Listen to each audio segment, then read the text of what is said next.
Woodward Sports, let's go! Woodward Sports Network, let's go!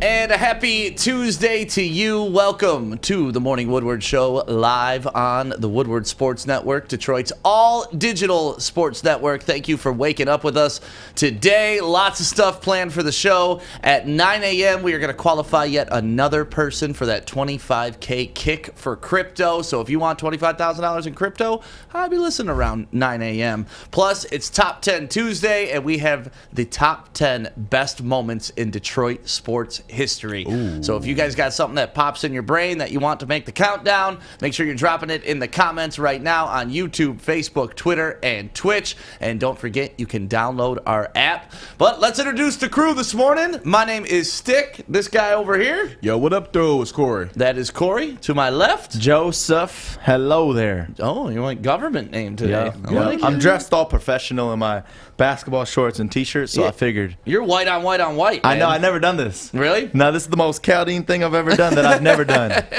You look smooth, man. Yeah, I got the white Cadillac outside, too. There you go. Then we have Alex making sure we look good in producer land. Fish making sure we sound good and also recording everything that's said in this studio and repeating it back to everybody on the network. Snitch. Oh, we're going to change his name from Fish to Snitch. That's fine. I'm just telling you guys the truth, and you guys don't want to believe it. And you guys are, I should boycott right now. Don't boycott us, Fish. We He's love about you, to man. mute us. That's what he's about to do. He's gonna just shut down the whole show. And then, of course, we have intern Paige in today, along with Jeff, making sure social medias all look good. Intern Mikey, no longer on the morning show. If you missed it last night, his debut with Epicenter happened at 10 p.m. right here on the Woodward Sports Network, and I thought he did a great job. I can't wait to see that show fully develop. So if you're into esports and you want highlights every night, we're doing them at 10 p.m. right here on Woodward Sports. But guys, let's get into it. Last night, let's start out with the game that was pretty damn interesting. 76ers versus the Hawks. And I mean, Trey Young established himself once again last night as a guy you got to pay attention to. He's a problem. And if he gets going, he can bring his team down from double digits to winning the damn game. And Trey Young he looked fantastic last night, man. 25 points, 18 rebounds. Didn't have 18 assists. I'm sorry. Didn't have the greatest shooting night, but I mean, like you said, when Trey Young gets going, he's a problem. I thought, with Hunter going down, they might be in a little bit of trouble, but didn't seem to matter. Bogdanovich, he did his job. What can you really say about them? I want to ask you guys a question. Did Atlanta win this game or did Philly lose it? I hate that question. It's such a good question. It really is. I think Philly lost. I think Philly lost it. Granted, Joel Embiid was having some issues with the knee, but still 0 for 12 in the second half is unacceptable. Now, I'm not going to say his name, but when a certain player in his team lost last round, we didn't like to hear about him talking about his movie deal in the post game. After blowing a chance to go up 3-1, I did not want to hear Joel Embiid talking about that Kawhi Leonard dunk. It happened while he was having the post game. You can't let that game go like that and then be talking about dunks. You gotta be he's still focused. a fan of basketball. Like I didn't take that as him plugging a damn movie like LaBitch. But you got to be focused on the task at hand. Why are you talking? You're supposed to be telling us how you guys blew that game, not about like, oh, you guys see that dunk? Oh, that's a nice dunk. Well, if you want to know what Corey's talking about, here is Joel Embiid in the post game, and Kawhi caught his eye. And of course you can kind of, oh my God, see that dunk? What? See that Kawhi dunk? Oh, it's crazy. Man. You put favors on the Wow. But you could say. See, how can you be mad at that? Playoff Mamba mentality. He looks real happy after an L. An L they shouldn't have took. Lessen the blow. That's it. I That's get all. that, but when you're doing a post game and you're watching out of the corner of your Why eye, you that watching? dunk happens. You're supposed to be talking to me. Why There's do a they- high voice? See, now There's a high reporter voice. Corey's coming out. Why Reporter no? Corey's going like, There's I a have high- your attention. No, here's my question. Why do they have the game on in the middle of the press conference? Oh, here's an idea. Basketball players are fans of basketball. They got one job. When you're in that press conference, it's one job is to give your critiques on the game and to give your opinions and thoughts and answer Compared to questions. what LeBron did, plugging his fucking movie. It's after. LeBron James. No, It's LeBron James. You go that 0 for was 12. an in the moment thing. You It's go not like 0 he for planned 12. it. I don't want you to talk about nothing but how your ass. you got As a big man to go 0 for. Okay, you can't even say. All right, he shot 3 3-pointers in that second half. Yep. That is still 9 missed inside range shots. Layups at the end of the game. Layups says how tall is freaking Joel Embiid? 9'11". Literally 9'11". You got to get 1 inch to just get it in the basket, and he couldn't do that. It's different than when you're talking about a shooter. Shooters have off nights. But when you're talking about a big man like Joel Embiid to go 0 for 12 the way he did in the second half, after starting out doing pretty well, that right there, that's just inexcusable. Stay focused. Don't watch freaking Kawhi's dunks. Then another thing, Tobias Harris, he's having a great series. 20-5 last night. You know what? My friend Deja hit me up yesterday. She said, because she's been trying to get into this betting, she said, you think Steph Curry's going to hit 21 points? I said, possible, but not probable. He looked good to start the first half. And I was just like, He ain't tied the game up at the end, though. yeah, I got lucky. He I looked got like lucky a for my Curry. Twitter. Nothing there, but 21. Yeah, he had 17 points. Didn't really look that good in the second half. But what can you say, man? Here, Doc Rivers summed this game up. We went back to hero basketball. Everybody wants to be the hero instead of trusting the team, trusting each other. When you do that, you usually lose. Enrique Especially Iglesias. when you do that, you usually lose. Especially when the other team outworks you the whole effing game. Yeah, they got outworked. Not the whole effing game. I mean, they had the Hawks down. They got outworked in the second half, that's for sure. One of my favorite moments of the game, though, was when Trey Young got teed up for literally looking at the official and telling That him was to put funny. on glasses. Look at Open this. your eyes. Open your eyes. Open your eyes.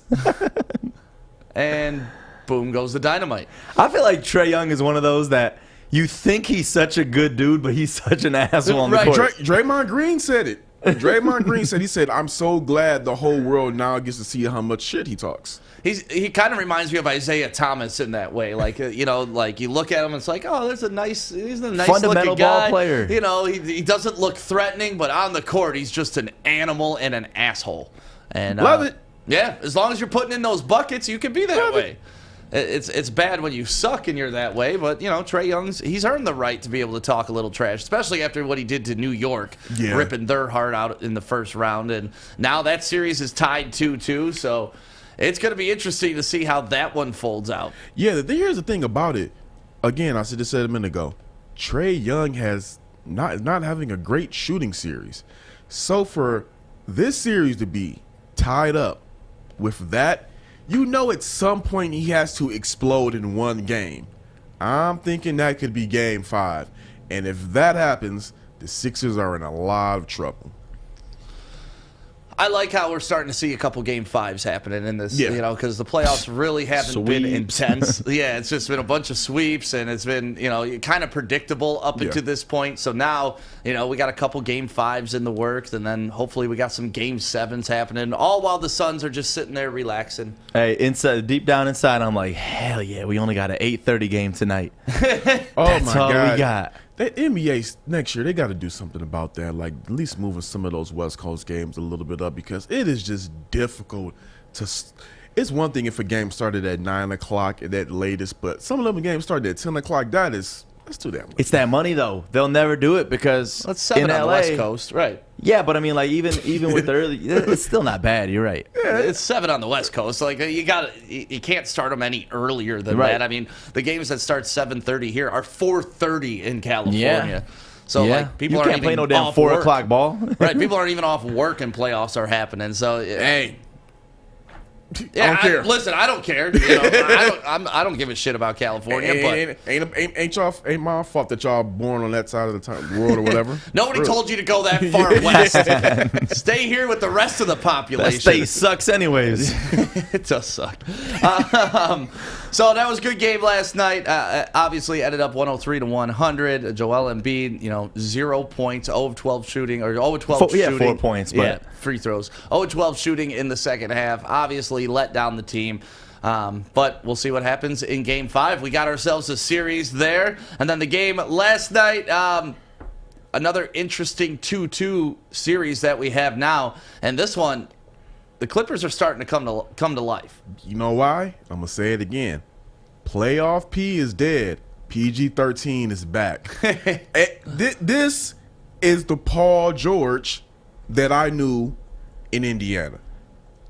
30. I mean, I was just like, whoa, what happened? He got aggressive all game long. 31 points, 9 rebounds, 4 assists. Got to the line. Played great D. What more do you want? That's who Paul George is. That's who Paul George has to be. Kawhi Leonard is going to show up. He's going to do his thing. With the Clippers team, there's always going to be another guy somewhere on that roster that kind of shows up unexpectedly. Last night, it was Marcus Morris, had the 24 points, 5 for 6 from beyond the arc. But Paul George has to be that guy in order for the Clippers to even have a chance at doing anything. And if he plays like that, the Clippers are coming out the West, flat out. Because Kawhi, like I said, Kawhi's going to do his thing. Last night, 31 points, 7 rebounds, and an all-time playoff facial. Yeah. Let's see this dunk, man, because it was so earth-shattering that Joel Embiid acknowledged He wound in his it back, postgame. too. Oh! He wound it back all the way. Do we have a picture of Spider Mitchell's face? If not, I'll send it to you real quick. Alex, We got every angle of this dunk, so let's watch this beauty. Oh! You gotta love Kawhi, man. He at least contested that. He tried. I mean, if you're tried. first off, all shot blockers are on a poster. Yep. So I give Derek Favors the respect of going and challenging the shot. But 90-year-old Derek Favors going to block a shot. Did not end well. I had a moment this morning. I had to pray, talk to God, just be like, I want to send prayers up for this man because he might be going through some things after getting that type of a facial publicly. I mean, just it hurt me for him. Well, to your point about how Joel Embiid needed to act like a professional after the game and take that loss serious, even though Kawhi won, he looks like he lost in his post-game conference, and he does not give a damn about that dunk. Listen to this. I know it's a big play, but got to have that next play mentality because right after that, I think Joe Ingles came down and hit a 3, pretty wide open in that corner. So, we still got room for improvement. One of the best finishes of the year, Kawhi Leonard. So I that's love the it. mentality you want out of Joel Embiid, right? I love it because also too, Kawhi is a cyborg. Like he's not. I don't even think he's really a human. He's like a robot built in a lab. He shows no emotion. I think if there is a player right now who really showcases the whole Kobe Bryant Mamba mentality to a T, it's Kawhi. I mean, he just next play mentality. Okay, I dunked on him. But like you said, we gave up a 3 to Joe Ingles. Okay, damn that dunk. We just gave up an open basket. He plays with that switch. And also too, you got to think about it like this. The guy is a multiple-time NBA champ, a multiple-time Finals MVP. He knows what it takes to get the job done. So living in that moment, he can't do it. I love everything I see out of Kawhi, and hopefully, he can bring Paul George along for the ride. Seems like PG is starting to kind of click for him. So.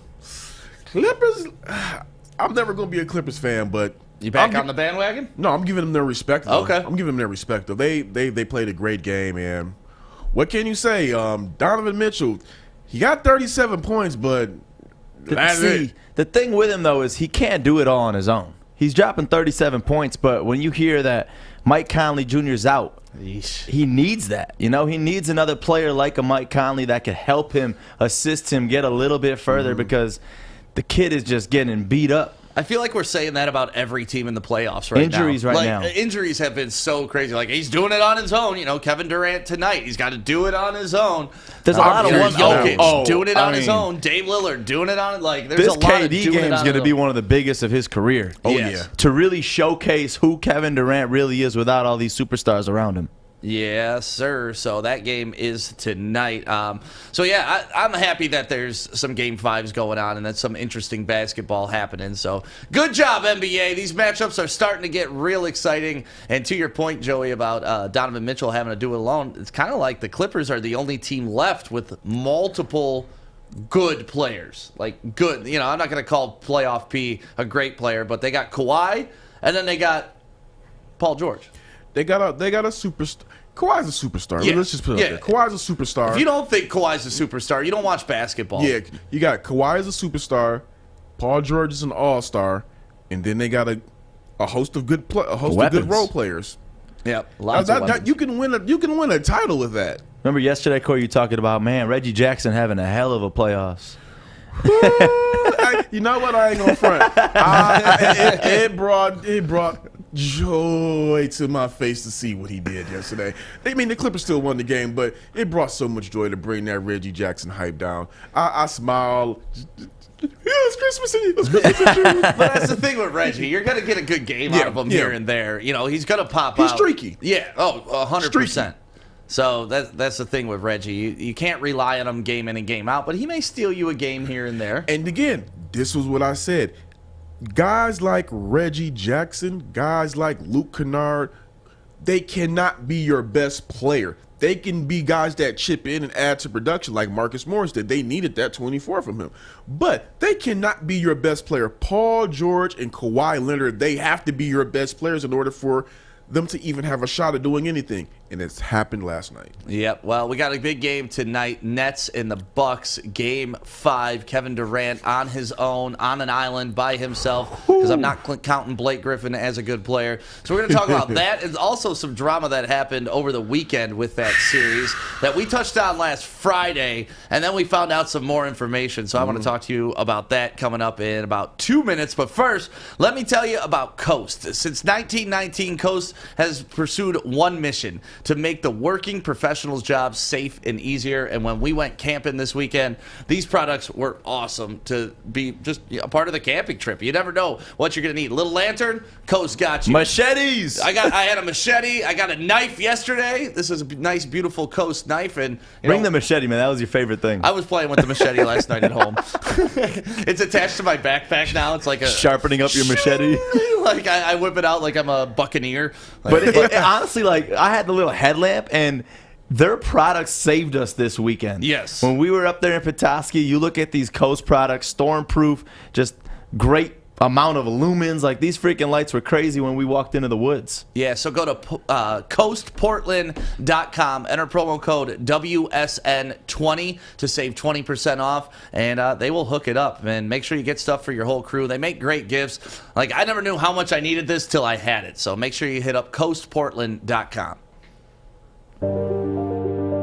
I'm looking to bring on another HVAC tech right now. We're recruiting 5 to 10 techs a month. We're looking to grow and expand. Every new tech we hire is from Northwestern Tech. The hands-on training is fantastic. They're always my first call. We love hiring Northwestern Tech grads. They come out trained and ready to work. Our program is only 10 and a half months, and our next classes are starting soon. So why wait? I'm looking to hire a graduate of Northwestern Tech. Northwestern Tech. Northwestern Tech.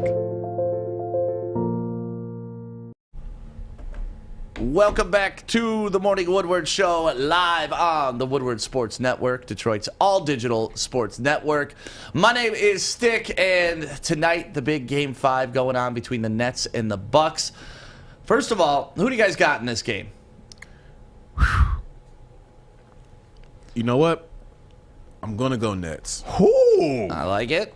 I'm going to go Nets because Kevin Durant is going to have the game of his life in order for them to win. It's really that simple. I don't trust anybody on the rest of that roster. I don't think Kevin Durant is a punk. I don't think he's a guy that shies away from the moment. As much trash as he talks, as much as he feels he is one of the best players, if not the best player alive in basketball, I believe he's going to step up to the challenge and show that tonight. He has to. This, to me, is one of those legacy-type games. We've never really seen Kevin Durant do it, quote-unquote, alone.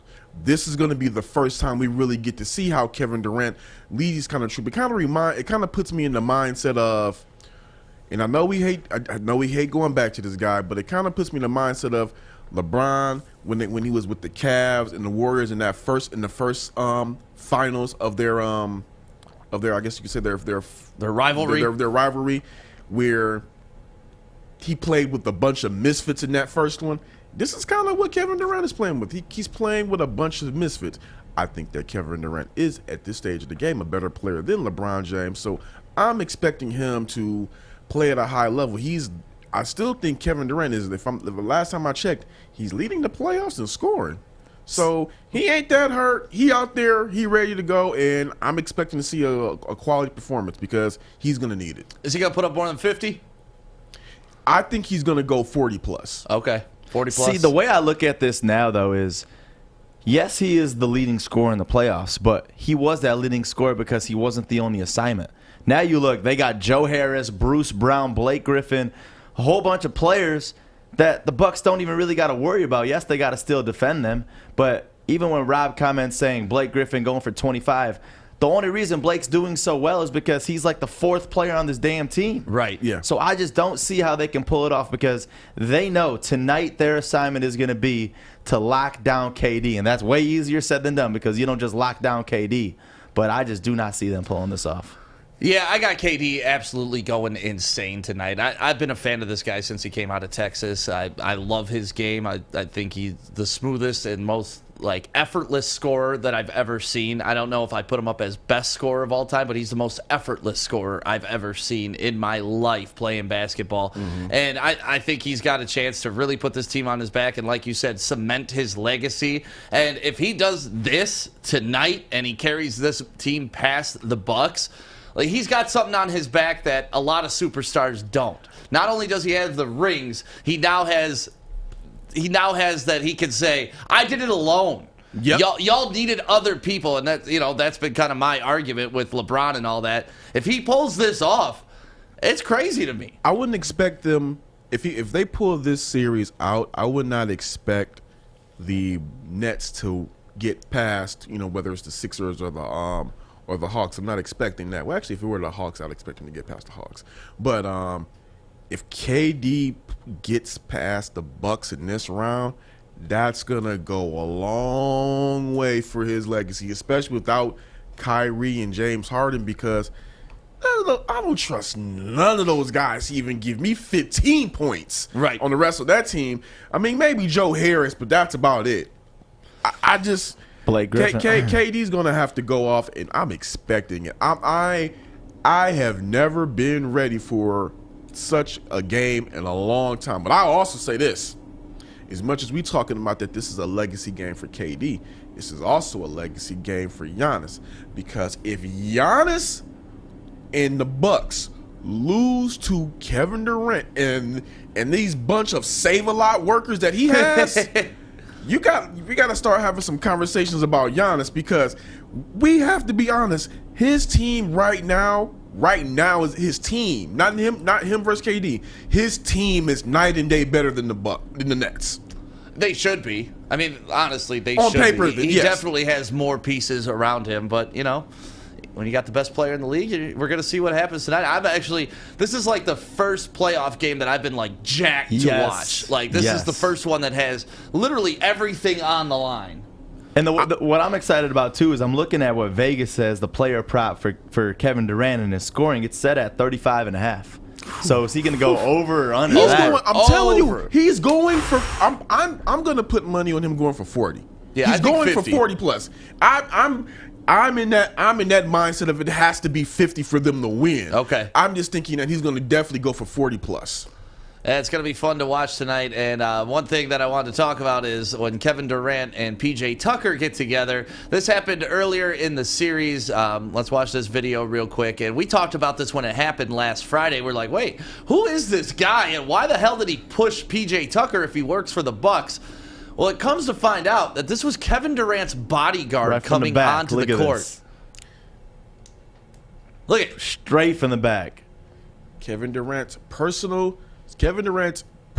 security, who is on Nets payroll. Yeah, see, we were joking about it too. We're like, what if that was Kevin Durant's security guard just coming in there? Because I thought there's no way the Bucks would allow just some random security guy to step on the court. And honestly, nobody outside the players should be on the court during those altercations. Maybe the coaches too, but like team security going out there, and then to find out it was Kevin Durant's own dude, and that's pushing a big PJ dude. Tucker, big dude running full speed and pushing him straight in the back. Like you see his head go like this a little bit. Like that was. Well, that guy's no longer allowed at Bucks games. Come on, what does that matter? He got kicked out of the stadium. I'm with it, and me and a couple of my friends got into it over this because they said, well, with all the stuff that is happening, why can't players have private security? And to that, I still call BS.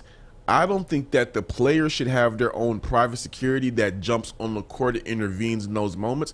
I think the NBA should just have better security all around to protect its players, because when you start talking about private security, being certain players having private security, interjecting in those moments, okay, where does the line stop?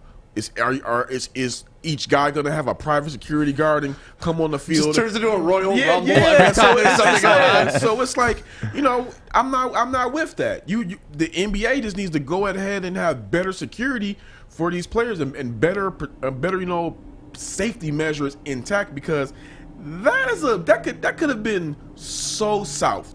That could have went south. Yeah, like honestly. If PJ Tucker probably recognizes what regular security staff and stuff look like. They normally are in suits. A guy just coming out looking like a bouncer. What if PJ Tucker would have went ahead and whooped his ass? Well, I wish that happened. That's what I'm saying. Like, what does PJ Tucker do in that situation? Because essentially, to me, that's a fan. Yeah. Like, I don't care if you're getting paid by Kevin Durant. Lots of people are on Kevin Durant's payroll. That doesn't mean you're allowed to come on the court and body up another dude. And like, if I'm PJ Tucker, I'm wondering what the hell's going on. This is my home stadium, and I'm face to face. And they both went to the same college. They're both Longhorns, so there's a little something there. And all of a sudden, this big dude comes up and pushes me from behind. Like, I thought it was a crazy scene when I was watching it. Like, damn, man, Buck security really went after PJ Tucker like that? And you know what's crazy? PJ Tucker could have whooped his ass and been in the right. Oh, he was totally in the right. Yeah, I don't know you. He didn't even react the way that I thought he would. That's what I was shocked about. He did. He yelled at the dude. But he didn't charge at all. He complied. He just stayed back. And I wonder what the NBA would have done in that situation if PJ Tucker would have gone at that bodyguard. Because you don't know. Because it's just like the Malice at the Palace when those fans get involved. Yeah, the dude was on the court and Jermaine O'Neal slid across the court and punched him right in the face. Jermaine O'Neal didn't get in trouble for punching the fan because it was the fan's fault. He was on the court.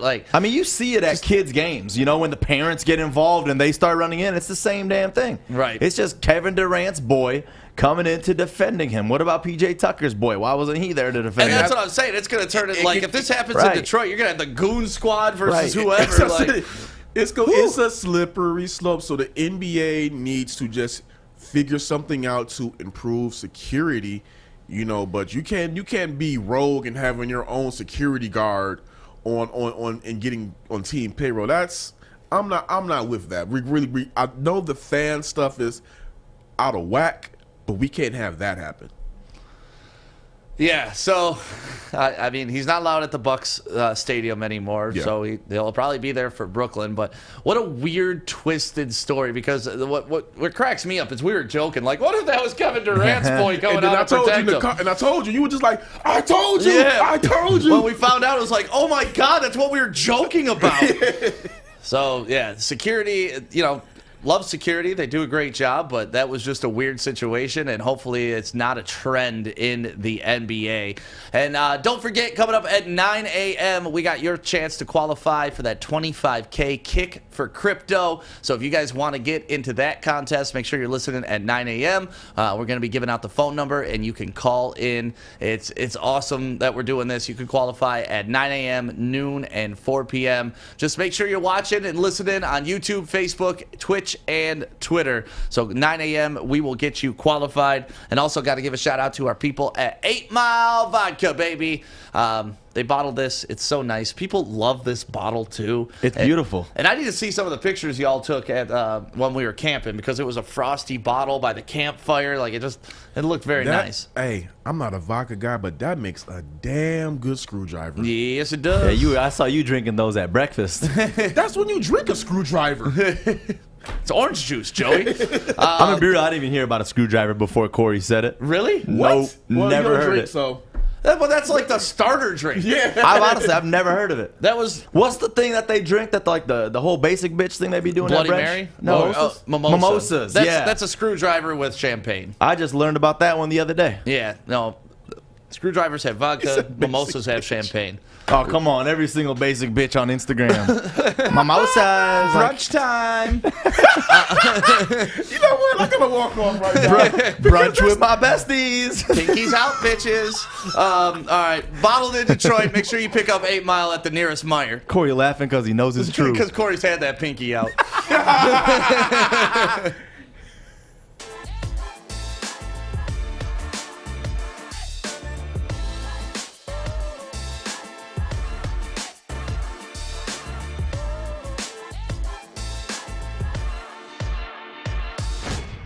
Good morning, everyone. Extra, extra, read all about it. Let's get into Joey's news. Let's go!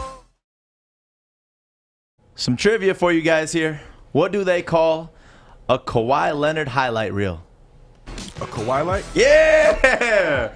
Kawhi sticks pissed. Like, damn it, why did I get that? I saw it on Twitter this morning. Kawhi light of the night. Kawhi freaking Leonard led the Clippers to a victory over the Jazz, 118-104 last night. And just look at this dunk over Derek Favors. LA, Leonard, 7 to shoot. Kawhi makes his move. Oh, wow. It hurt. Major Kawhi light. A major Kawhi light.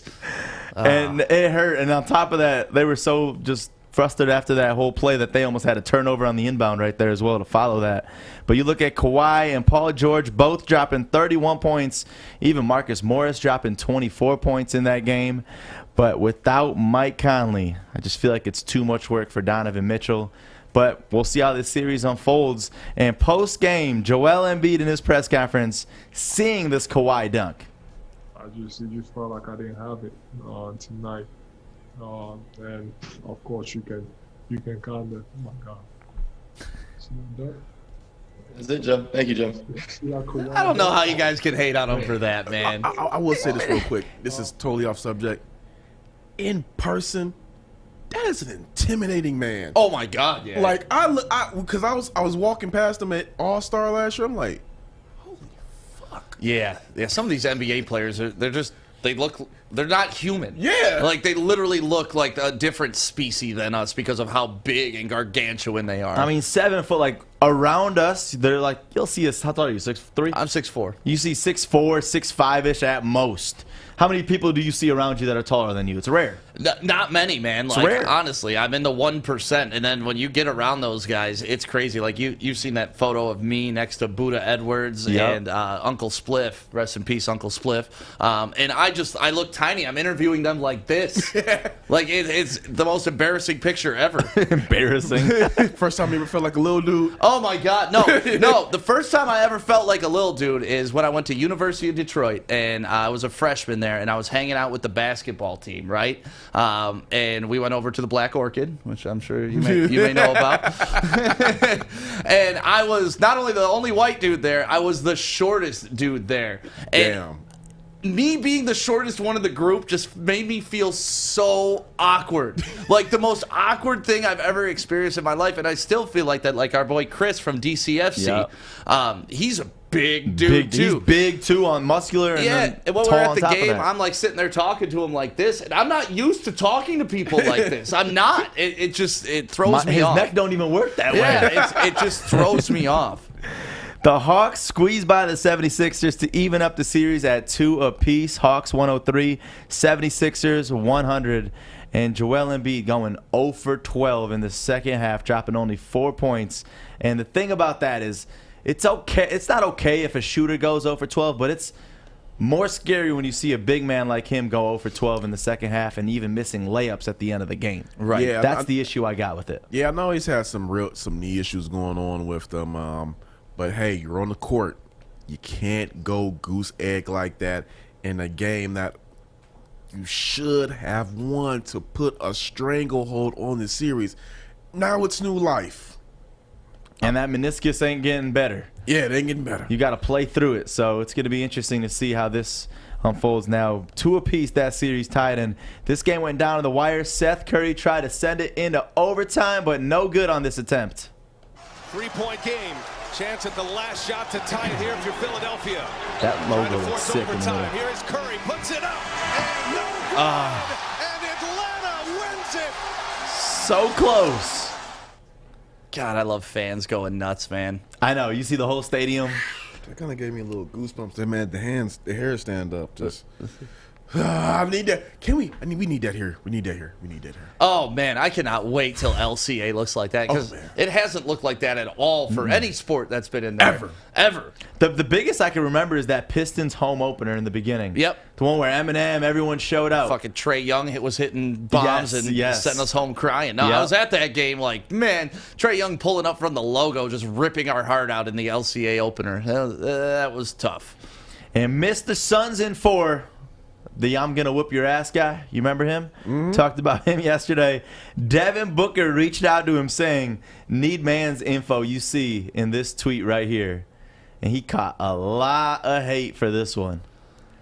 So what I love about this is this guy is actually a pretty cool guy. He messaged Devin Booker, was like, hey, man, sorry to give the fans a bad look, but, you know, it was self-defense. # Suns in 4.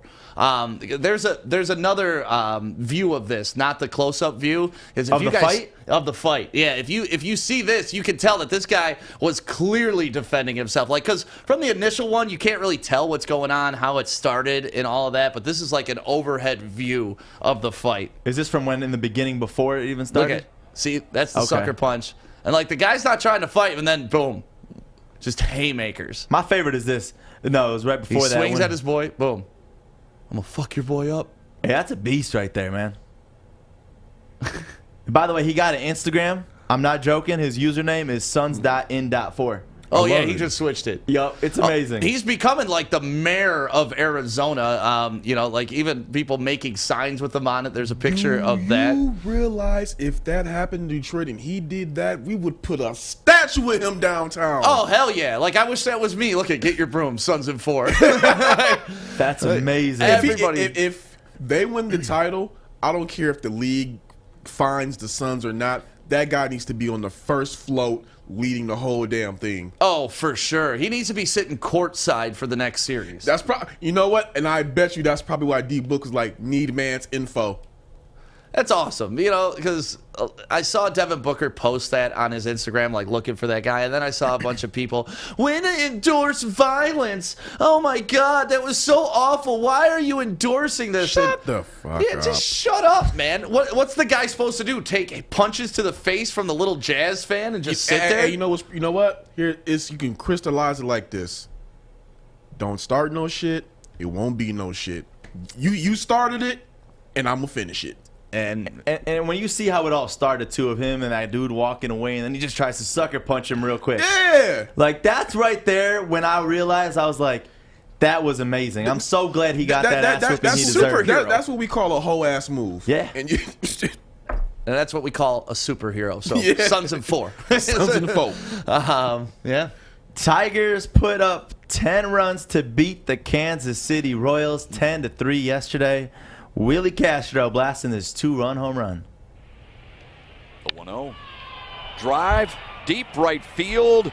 Dozier will watch it sail away. A 2-run blast for Willie Castro to make it 6-0 Tigers. I love Shep. Looking good, looking good. And lastly, Tannehill to Julio. Titans fans, they're going to get used to that. Here's a first look at Julio Jones as a Titan. He's rocking that number 2 because A.J. Brown is keeping number 11. I like number 2 on him. God, he's quick. That's going to be dangerous, man. I can't wait. We're 89 days away from Lions football, so not that I'm counting or anything, but damn, football season's less than 3 months away. Less than 3 months away. Less than 3 months away. I'm loving it. Yeah. And we go to Paige, our beautiful intern Paige from Central Michigan University, because you better say the same thing about Jeff when we talk about him. Otherwise, that's sexist. I say sexy. I say sexy for Jeff. Okay. You better not say that about Paige. No, I was going to, but I said no. All right, Jeff gets good. the sexiness. Paige, what you got to add to my news story? Alrighty, so this past weekend, a high school student named Nick Herman shot the game-winning buzzer beater to win their Open Division championship. And this might not seem like that big of a deal. I mean, this happens all the time in high school games. But this specific high school student, who is a junior, actually recovered from cancer in his leg. He had bone cancer in his leg. That's amazing. So his clap it up, clap it up, clap it up. So if you look at a picture look at here, that. yes, he has a massive scar on his leg. He had 44 staples after his leg surgery to remove all the cancer from his bone. His whole sophomore year, he couldn't play, but then a UCLA doctor told him he could possibly never walk, and most likely she didn't even think he could ever play basketball again. So he put in an interview that the doctor obviously didn't know him very well because he was determined to actually get back in the court. So he was actually there this whole season, and once the treatments were over, he had to start learning how to play basketball again. So this specific game, this specific season, he has won 29 games out of 29 games. Wow. Their whole team has done very well this season, and in this game alone, he scored 30 points as well as the buzzer beater to then take his team to the championships, the state championships. That's awesome, man. What a great story, too. To beat cancer, if anybody's ever beat cancer, period, it's a great story. But to beat it and then go on to be uber successful is even better. At that age, too, because, you're looking at that age just to you said high school, right? Yep, he's only a junior, so he still has another year, which is insane. To live a regular high school life. And actually, I mean, we were planning this yesterday. We're going to be doing an awesome event in August where it's going to be a prom event for children with life-threatening illnesses and teens that – it's just like this, they missed out on their basketball careers. They miss out on their proms, and they don't get to live that ordinary life. So hearing a story like this is so motivating. Really cool. That's and awesome. Here's a video if you guys want to look at it. It's a really fun video. Yeah. Oh, damn. That was from half court, too. Logo It was a lizard. three-pointer. Of all things, it was a three-pointer. They were tied 60-60. Hey, easy on that leg, though, y'all. Yeah. Easy on that leg. Chill out on our boy. Man, that's why, not to get too romantic, but that's why sports are so amazing. Right there, those moments right there, because that's something that's going to live in his brain forever. That's a successful moment. There's very few things in life that offer you pure joy like that, and, sports are always one of them. So I mean, it's funny the way you, look at us. We had no success throughout our sports career, but it's still something that we always go back to. Right. Always. I don't care what it is, but if we had a play like that, my 12-year-old Little League championship, I still hold on to those memories. I do.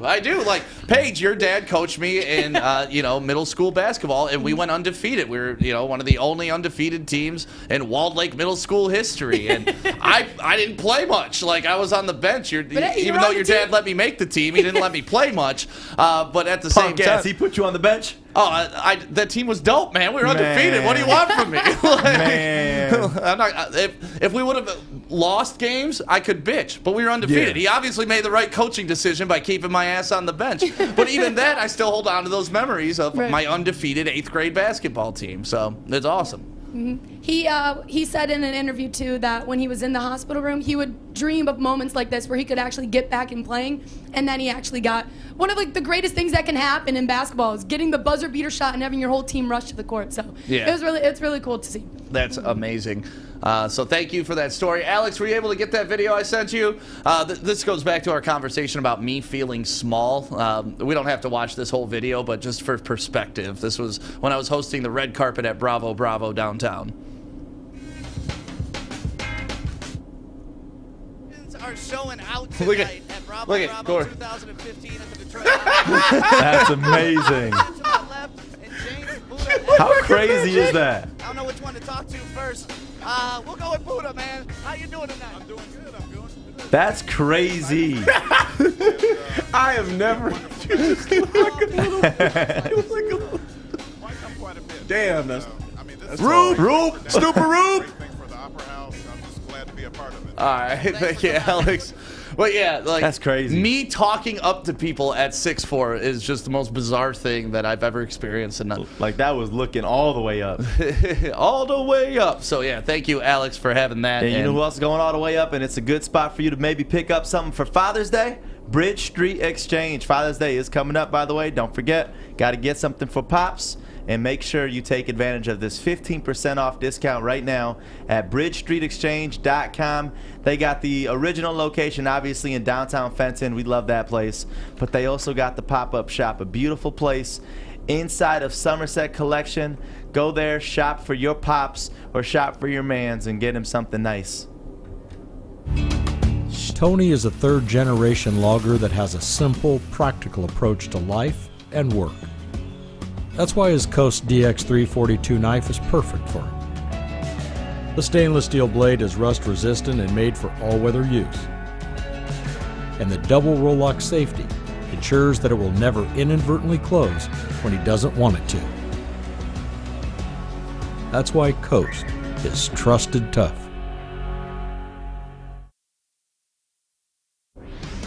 Welcome back to the Morning Woodward Show, live on the Woodward Sports Network, Detroit's all-digital sports network. Coming up at 9 a.m., we got your chance to qualify to win that $25K kick for crypto. We want to get you in there so you can be a finalist and kick a football into the back of our truck. You do that, you win $25K in crypto, and you can decide which crypto too. We're not going to force you to do anything you don't want to do, but you make your decisions, and that $25K, who knows, could be $25 million in 10 years. Damn. Who the hell knows? So honestly, that's the fun part to it. It's like you really don't. I mean, if the prize was cash, all right, this is what I got, and that's it. This is a fun way to do it because maybe you never wanted to get into that crypto game, and now you do, and it's going to be a reward in years from now. Yep, so coming up in about 12 minutes, we're going to qualify you for that. But first, exciting news. Madden released a trailer yesterday to tease their cover for this year's Madden. And they gave you a little hint about who's going to be on it. Alex, go ahead.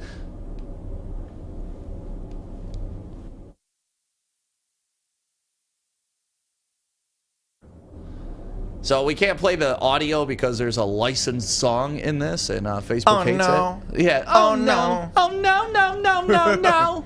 So obviously they're hinting towards two goats to be on the cover of Madden.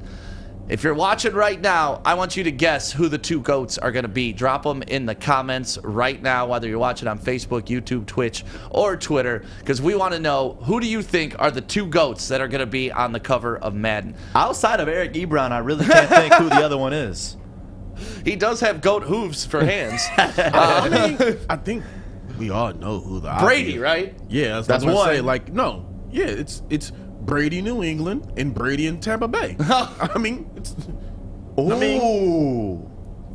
mean, here's the thing. A lot of people were saying Mahomes, and I was like, it can't be Mahomes again. He was just on it. But remember when they matched up in the Super Bowl, it was goat versus baby goat. Yes. Like, that was kind of the headline that everybody was rolling with during the Super Bowl. So, yeah, Brady's the layup in this. We know honestly Brady. Don't know the second one, though. Yeah, the second one could be anybody. It could be Calvin Johnson for all we know. It could be an inactive player. They could bring back a Barry Sanders. They could, they could bring back Emmitt Smith. But none of those make sense with Brady.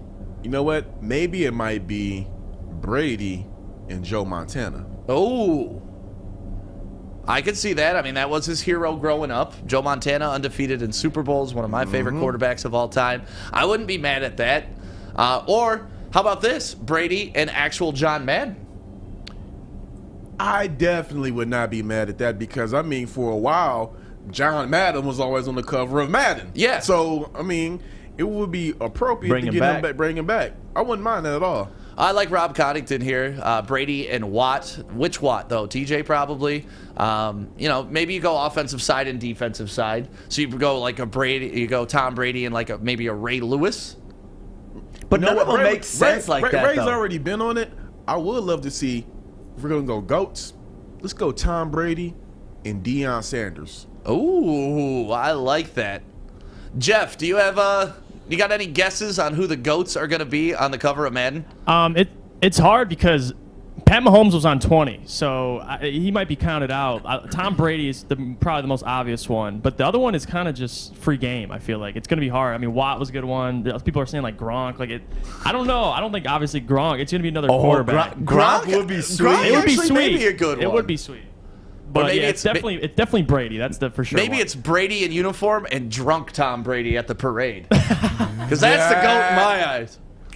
You're on to something. Avocado tequila. You're on to something. I mean, yeah, realistically, Jake brings up a good one. What if it is just Brady with an actual GOAT? That is funny. That would be hilarious. That would be great. Like, that makes sense. All these other ones, even that with Aaron Brady Donald. and Aaron Donald, none of these I'd be mad at, though. I know, but it doesn't make sense because if it's going to be a Tom Brady Madden cover, it's just got to be all Tom Brady focused. Now, Breeze? What if it ain't even Brady? Come on. Then what are we doing here? What are we doing here? There is no other GOAT. I'm just saying. Brady is the GOAT of goats of goats. Like, there's no debate about that. The only person who is, like, crazy enough to debate that sits in that chair from 3 to 5. His name is Tom Mazaway. He does not understand how great Tom Brady is. Oh, yeah. he does. He just hates. I refuse to go down that rabbit hole with him anymore. Yeah, he just drinks that haterade. No, Joe, he actually thinks Tom Brady is not good. Yeah, I know, and that's why he doesn't know shit. Like, you don't even have to know football to know Tom Brady's a GOAT. On that one, you got to treat him like Floyd did Larry Merchant. You don't know shit about football. Or how Adam treats me. You don't know shit about sports. Well, we can see that in about less than, 90 seconds? Yes. Fish, who do you think should be on the cover of Madden? Who do I think should be on the cover? Yep.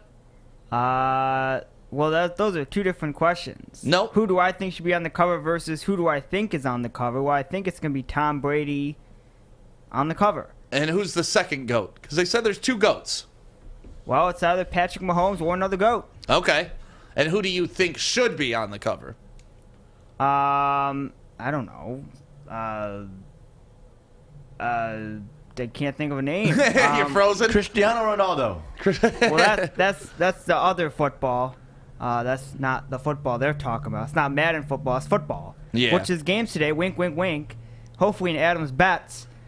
I don't know. Lamar Jackson, Patrick Mahomes. I still like the idea of Brady in an actual GOAT, and I love the idea of Brady in a Patriots uniform and in a Bucs uniform. I think that would be a great troll job, too. What up, Kool-Aid? Brady holding a GOAT would be just the greatest Just troll like petting ever. a goat.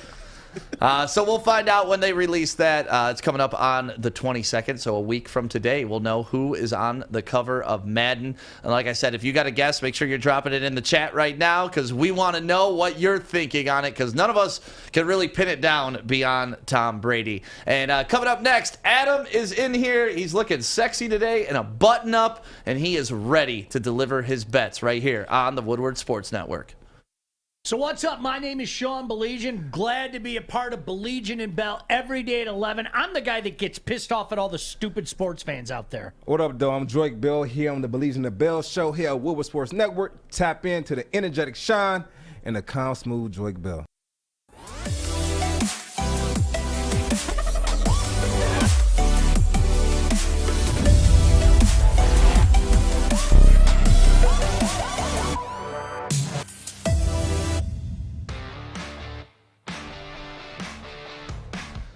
Welcome back to the Morning Woodward Show, live on the Woodward Sports Network, Detroit's all-digital sports network. Thank you guys for waking up with us and being a part of the show. Loving the comments this morning.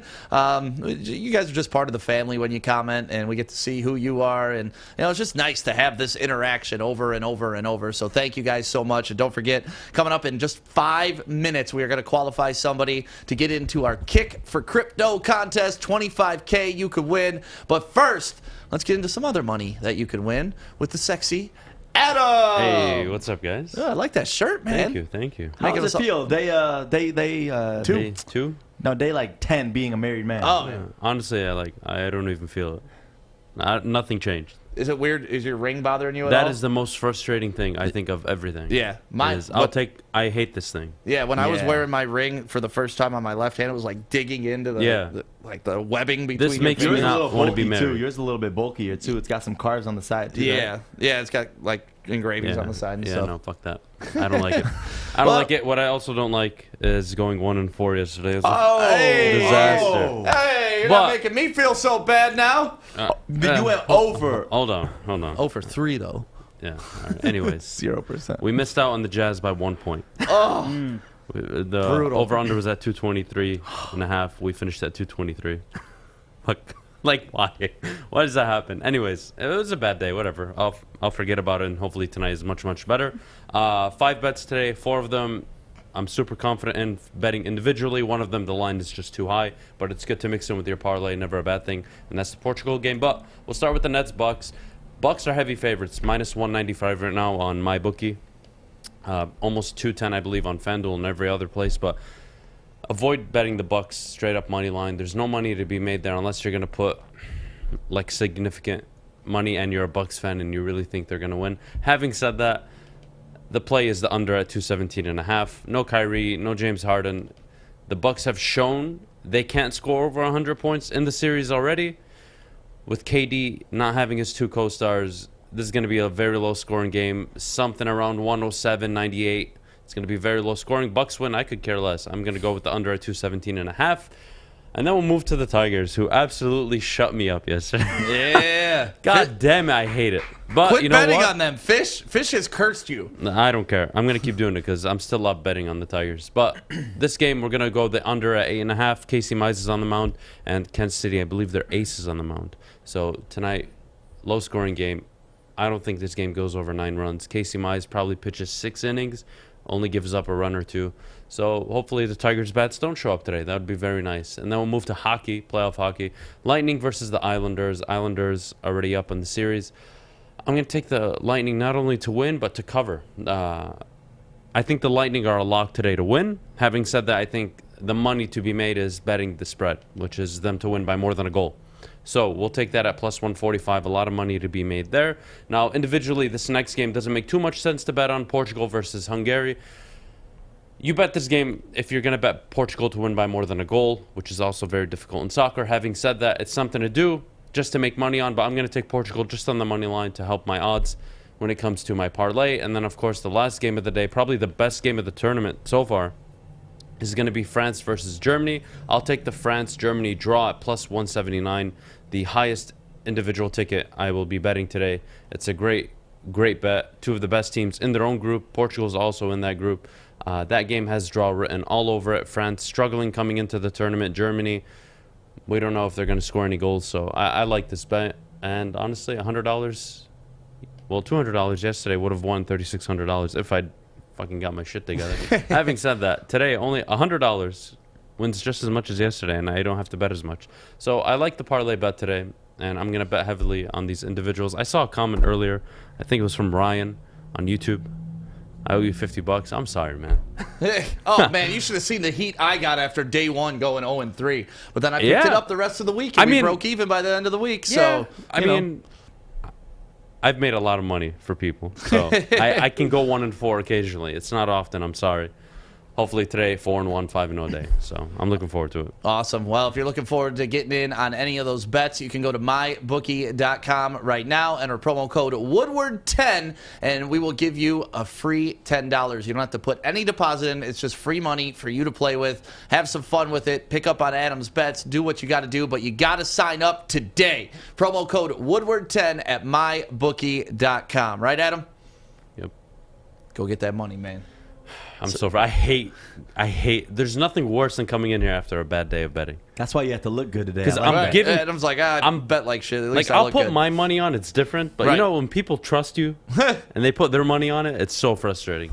Nothing irritates me more. Fuck you, Utah. Well, speaking of money, go Tigers. 25K in crypto that we're giving away with our 25K Kick for Crypto contest, and it's 9 a.m. So you know what that means. Right now, we are looking for caller number 5. 313-552-6322 is the phone number. It's 313-552-6322. Call up right now so you could qualify to get into the grand prize where you could be kicking a football to win 25K in crypto. And whether you want Dogecoin, you could do that. You want Bitcoin, you could do that too. But you got to call now to qualify. 313-552-6322. And when we come back next, we got a top 10 list, and I love this top 10 list.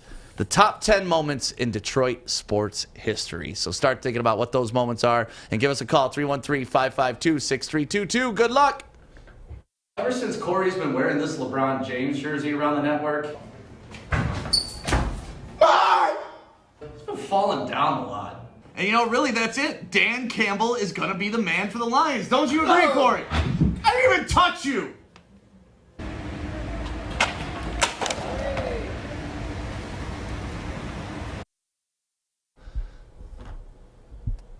Welcome back to the Morning Woodward Show, live on the Woodward Sports Network, Detroit's all-digital sports network.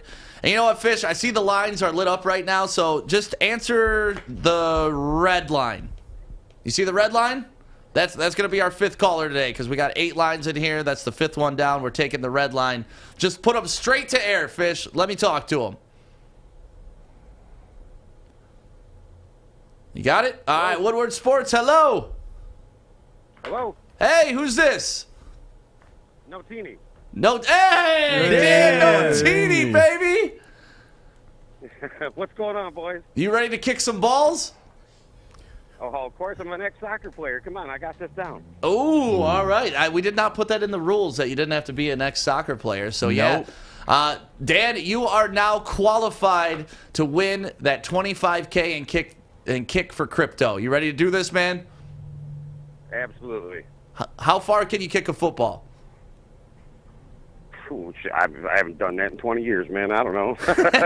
Oh, when you say ex-soccer player, you meant ex-soccer player. Okay. I meant many moons ago. Well, that's awesome. Where are you calling from this morning? Back in Waterford, taking care of the baby this morning. How's the baby doing, man? She's doing great. She's almost doubled in weight. She's doing awesome, man. Well, so you know what you got to get for her, 25K in crypto. Exactly. That's what it's for. Perfect, man. Well, we're going to put you on hold. Fish is going to get all your information, and you are now qualified to be in the finals for that 25K kick for crypto. And couldn't have happened to a better guy. So happy for you, Dan. We splitting that. Hey, I love you boys, man. I got to come see you soon. Yeah, stop by the studio anytime, man. We'd love to see you. We'll do that. You guys take care. Great show. All right. Thank you, Dan. See you, Dan. See you, Dan.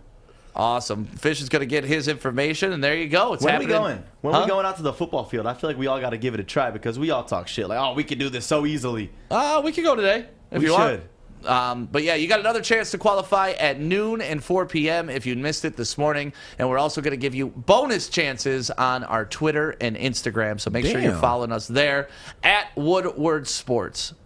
Fish, can you turn my bet up real quick? And let's get into it, man. I love this. Top 10 Tuesdays. We do it every Tuesday right here on the Woodward Sports Network. And here we go. You guys ready for the top 10 moments in Detroit sports history? Let's do it. All right, let's kick it off. Number 10. Barry Sanders rushes for 2,000 yards. And, I would have maybe put this higher on the list, but it didn't result in any championship or anything like that. It's a regular season award. And so that's why it's down there at number 10. And we got a video of Barry breaking this record. And I miss watching Barry Sanders run the football. I really do. It's crazy. When you look at Lions running, 1,133 was the highest since held by Kevin Jones in 2004. See, this right here, this was actually the next play because he broke it on on a smaller run, and then they went and gave him the game ball, and then when he went and gave it to his dad, the whole line corralled him. The very next play, he broke this, and I was just like, damn. And that's why everybody got all hyped, because it was like, okay, he definitely got it now. Yeah. David Sloan running in there to give him love. Remember the Sloan heads? Do you remember the Sloan heads? I don't. David Sloan was a tight end for the Detroit Lions, and that was around the time when cone heads were big. So they would all come in with the Sloan heads, and everybody would have these big-ass silver cylinders on top of their head. Sloan was a decent tight end for us. Yeah. So that is number 10 on the list. Number 9 on the list. I love this moment, but also reminds me that my sister was at this game, and I was not. She got to watch Maglio's walk-off home run against the A's in the ALCS to send us to the World Series. And this moment is just iconic. Oh, it's magic. It's picturesque. It's beautiful. Adam, you got that video ready to rock? The 1-0, swinging a fly ball, left field, it's deep.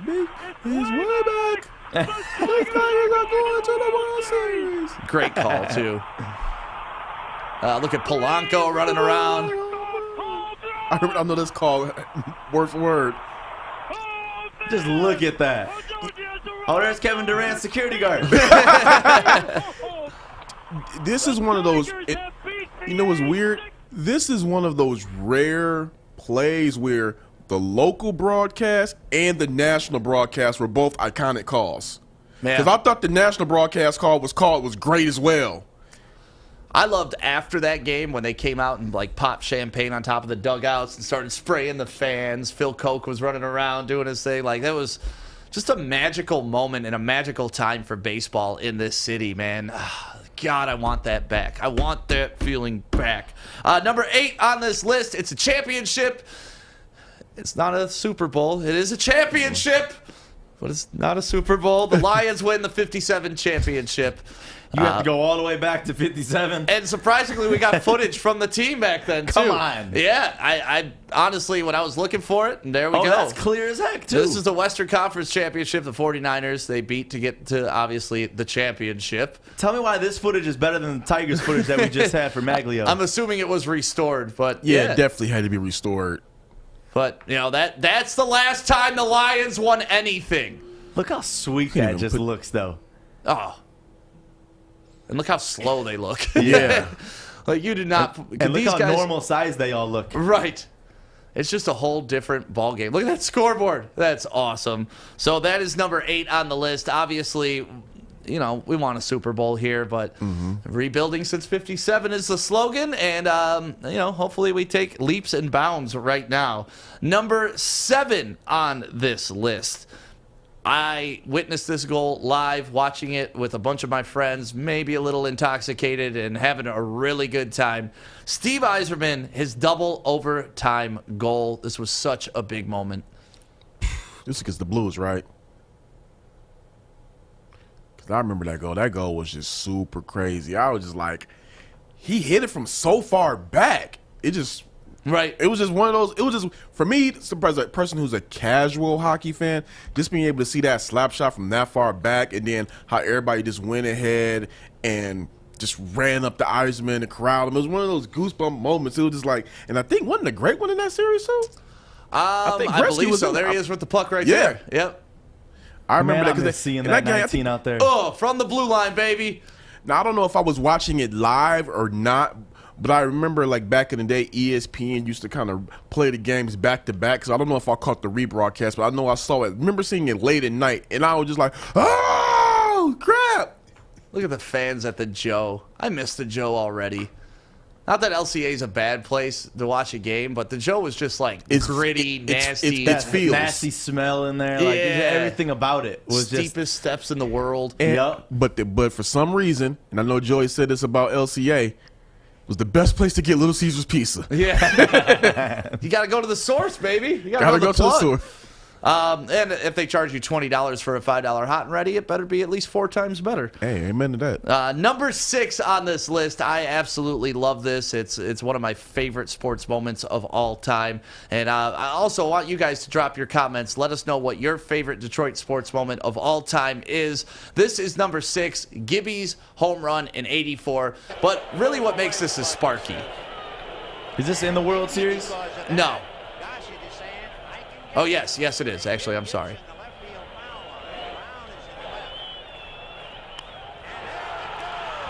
Look at that beautiful stadium. Wasn't this like if I'm not mistaken, wasn't it like game 1? I could be wrong. Can you rewind the video a little bit to show Sparky Anderson? Because that's my favorite part of this video is Sparky Anderson. They don't want to walk you. They don't want to walk you. And he's just talking trash from the dugout.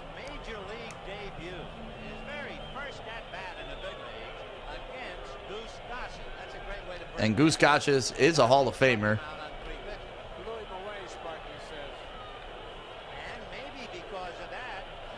Those uniforms are so iconic. Why didn't they walk him? I don't know. Honestly, I don't know, and I guarantee they regret it to this day. Because there was a runner on second and third. Yeah. My favorite part of that video, though, man, is definitely Sparky screaming at him, "They don't want to walk you. They don't want to walk you." So 84 had some great memories for baseball and just for the entire city. But overall, what a great team that was. I mean, the way they started out that season, it was just, they were on fire. What were they, 35-3 to start out the season or something like that? Absolutely insane, that baseball team.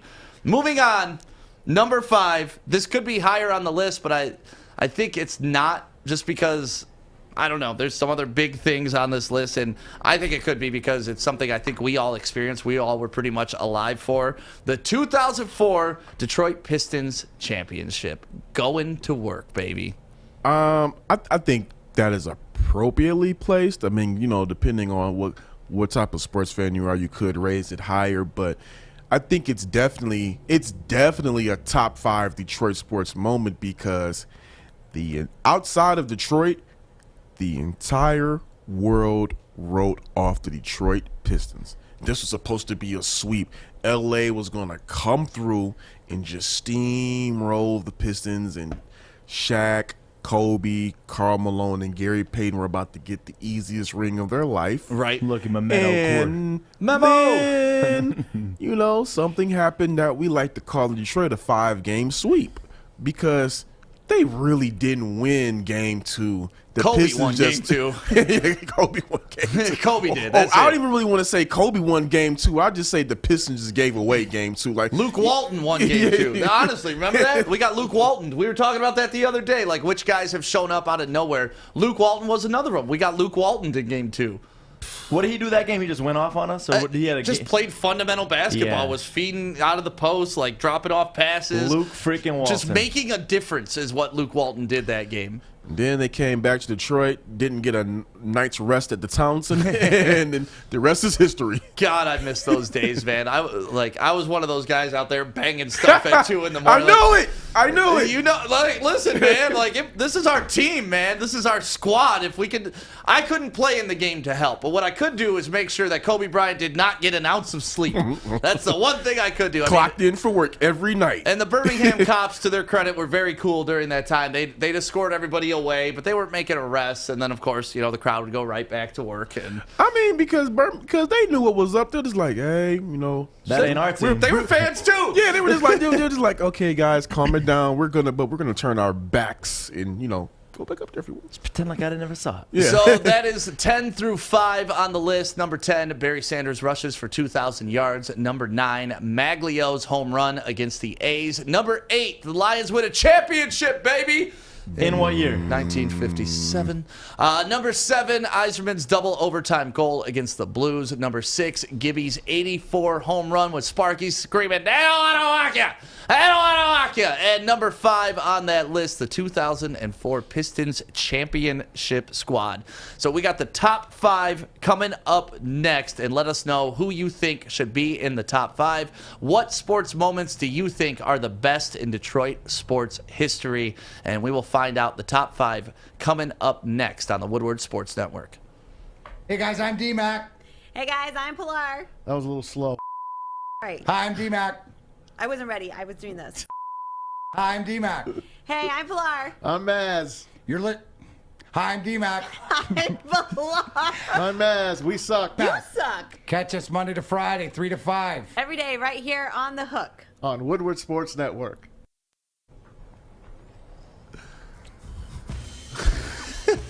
Fish. I was worried for you. Yeah, thank you. No, I just had to tell you that because, I get scared when people say, after the show, I'm going to talk to you. So I want you to know there's nothing bad. No, what else did you say? You told me I wasn't in trouble. Yeah, I told you you weren't in trouble because, again, I don't like when people say I'll talk to you after. It scares me. So I don't want you to be scared. I'm just happy you're not putting Stick in trouble. Yeah, thank you. That's it. Oof. I worry a lot, as you guys probably know. You worry? I know. You Shocker. overthink things? Well, shocker. So I just want you to know that, for the next 45 minutes, enjoy the show, have fun, and don't worry about what's going to happen at, 10:05 or 10:10 when you come and see me. And don't worry about what's going to happen at 10:05. Yeah, nothing bad's going to happen. I just want to talk to you about this board. Okay. To solve some problems, so I got you, it. Fishy. I got you, man. You do great work over there, and we love you. Fish will never say he loves you back. He never does. Ever. I didn't know you wanted to respond to me. Huh? You're the best. No, I love you. Yeah, you're the best. No, but I love you. That's very nice of you. I don't know why you do, but you're the best. He doesn't even say it to his parents. Really? No, You I don't tell do. your parents you love them? Hey, yeah, all the time. I asked them. They said you barely ever say it to them. What about your dog? Do you tell your dog you love him? Oh, God, no. No, he kicks the dog. That's how he shows his love. Well, Fish, I don't need your love back to let you know I love you. I do not kick the dog, but I definitely, look at the dog, stare the dog down. Stare the dog down? You shoo him away. That's what you do always. I do. How you stare the dog down? Well, yeah, when it does something bad, I just look at it, maybe swear at it a little. Give me your stare down face right into the camera. Oh, that's vicious. Absolutely vicious. Get the hell away. All right, thank you, Fish. We are back into the top 10. It's Top 10 Tuesday on the Morning Woodward Show. Good morning to you. My name is Stick. We have Corey and Joey on the stage with me today, as well as Paige and Jeff, making sure that everything is running smoothly behind the scenes. Alex and, of course, the infamous Fish. We are to the top 4 on this list. I misspoke. I said we already did the top 6. So we're now to the top 4 on the top 10 moments in Detroit sports history. And if you guys got one, make sure you drop it in the comments. I want to know what you're thinking. And if you think this list sucks, that's okay. Let Detroit Sports Nation know about it. Number 4 on this list, the Tigers win a World Series. Not in 84, but in 1968. Long time ago, but this team was absolutely stacked. And actually, Rod Allen... never mind. He was on the 84 team, not the 68 team. I'm thinking Al Kaline and all those guys. They had a great team in 68, but the Tigers win the World Series, and look at this footage doesn't even look as good as the 57 footage. Man. Still crazy. I mean, there's just no color, but it's still nice. Look at this. And those unis are so nice. That's what I love about baseball is like it really hasn't changed much. No. It's a pastime. It really is, and unfortunately, a lot of the things that used to make it great are the things that are killing it today. Like just it being a slow-paced game and lots of innings, like all that stuff that, people today want now. Mm-hmm. Yeah.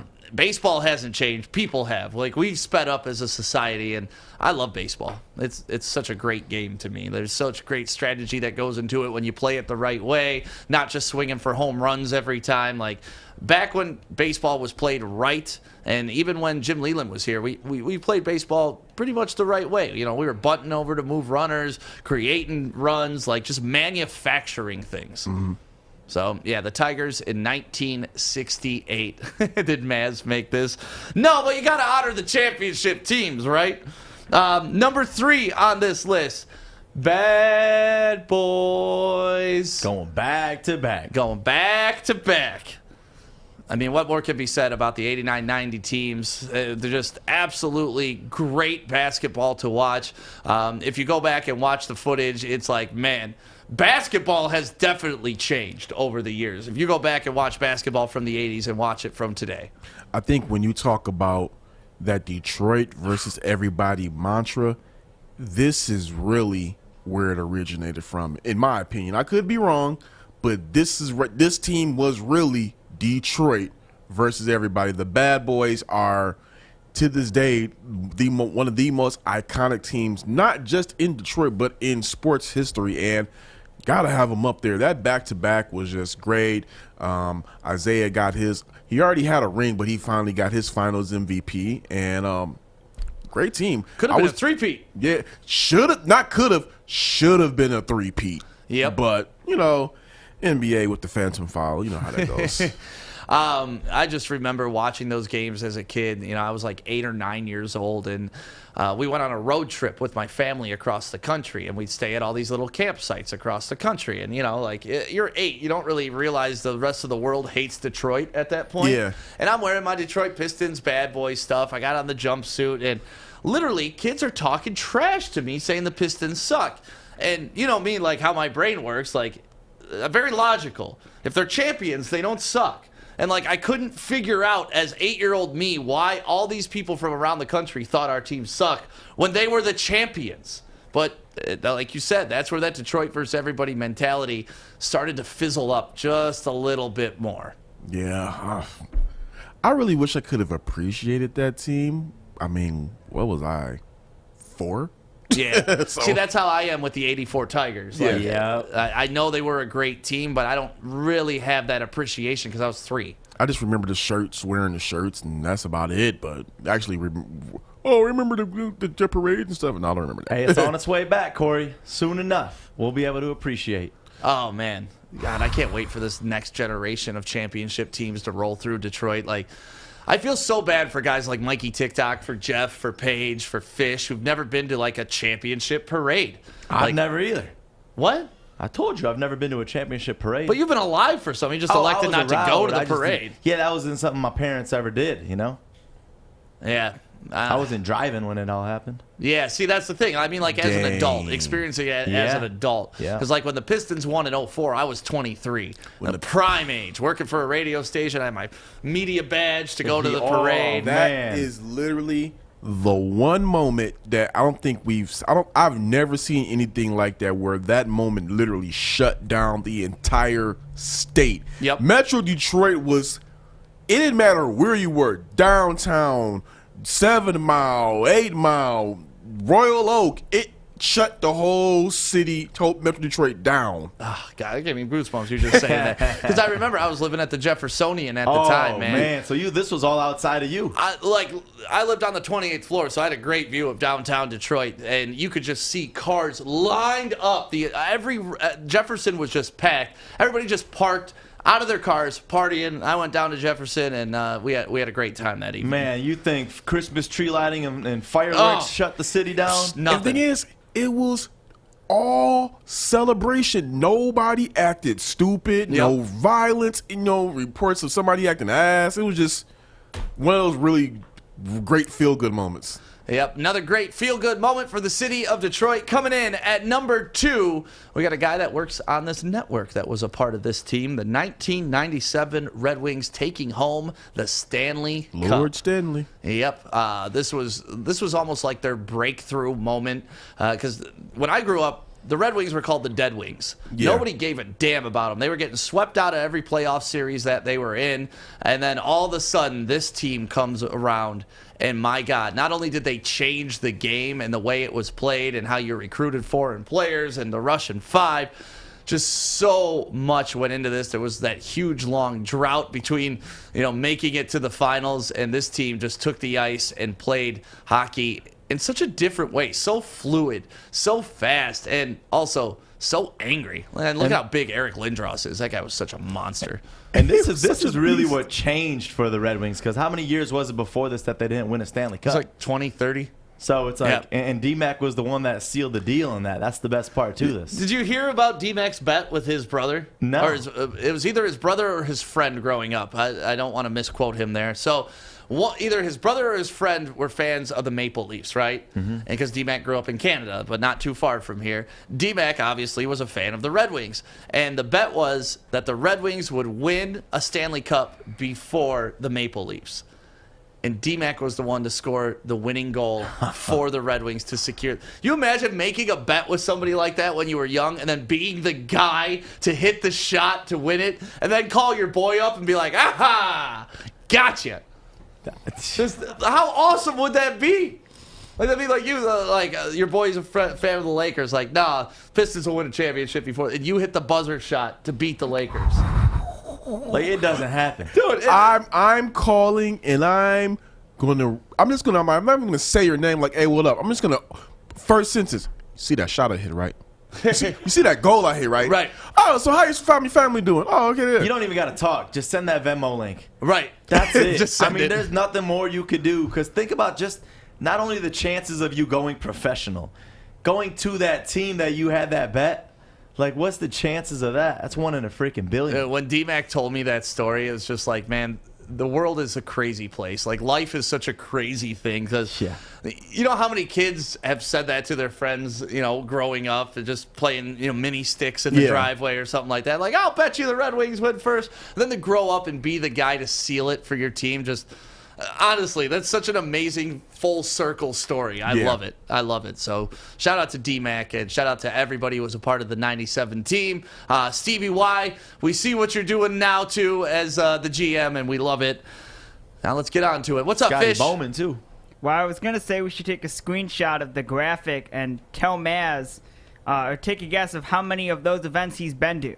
Maz? Yeah, but because he was New Jersey, he probably has been to like 2 or 3 of them, not more of them. Yeah, even if he wasn't, he'd say he was there. You want to take guesses on how many events of those on the graphic he has been to? Of these top 10? Yep, of the 10 on the graphic, and we'll tell him that during the hook. I'm going to go 30 to 40%, so 3 or 4.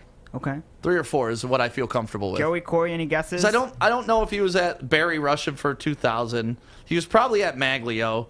He was definitely at the Lions 57 championship. No, I don't know. 30 to 40%. It's like 60 years old. 64. Maz might have hit about 4 of them. Yeah, that's what I'm thinking. 3 or 4. But I mean, honestly, what a great fan life Maz has lived too. Oh man! Like, I can't wait to be Maz's age, telling, yeah, I was at that game. Yeah, I remember that. You already are, young Maz. Yeah, thanks, man. You already are. Every time you bust out these memories. In 40 more years, when you get to be Maz's age, right, with that you're life gonna experience, have a whole list. 40 more years. Maz 80? Is he really 80? No, Damn. you're just 10. That's right. Number 1 on this list. Like I said with Corey, I wasn't really conscious during this time. I was 3 years old during 1984, but when the Tigers won the World Series, that bless you boys lasted all the way through the mid-90s. Like, growing up, it was the talk of the town, and they were still just celebrated. This team was just overly celebrated for a long, long time, and they could be the greatest sports team to ever come through Detroit. And 1984, magical year for the Detroit Tigers. I never saw the team play because I was born in 86. Okay. So, have no memories of it all. But to your point, I've heard the bless you boys over and over and over and over and over and over. I've never not heard of them since my whole existence of living. And you go back and you see why. It's one of those teams that, just like the 04 Pistons, just one of those teams that I think really just captured the hearts of the city. Yep. And I mean, no disrespect to the Red Wings. We know we know when we love and appreciate their history, but this is a team that is forever going to be number 1 in everybody's hearts overall. Yeah, and I don't know why either. Yeah. Like, I honestly don't know why, because, like I said, I really wasn't, consciously aware back then. But it seems like this 84 team, and it may have to do with, like, coming out of the riots and coming out of, like, the bad shit in Detroit that was happening just 5-6 years prior to that. To bounce back. And something as the city to unite around and celebrate. that may be it. I don't know officially, but at the same time, whenever you can have that moment where the city was divided to come and celebrate together as one, and you have that 84 team, just magical. You know, Sparky Anderson, Alan Trammell, Lou Whitaker, just great. And that's the thing. team. You think of Tigers greats, all-time greats. These are the names that you're hearing, the Whitakers and the Trammells. So it's crazy that it was that long ago, back in 1984, but when you think Tigers great, that's who you think. Yeah. So that is the top 10 list. I stole it from Detroit Sports Nation. They did a good job with it. We borrowed it. Yeah, well, you know, I wanted to highlight it. Yes. We highlighted it. There you go. I will say this, and we didn't bring it up, for the number 5, the 2004 Pistons championship. Today is the anniversary of it. Hey! Wow.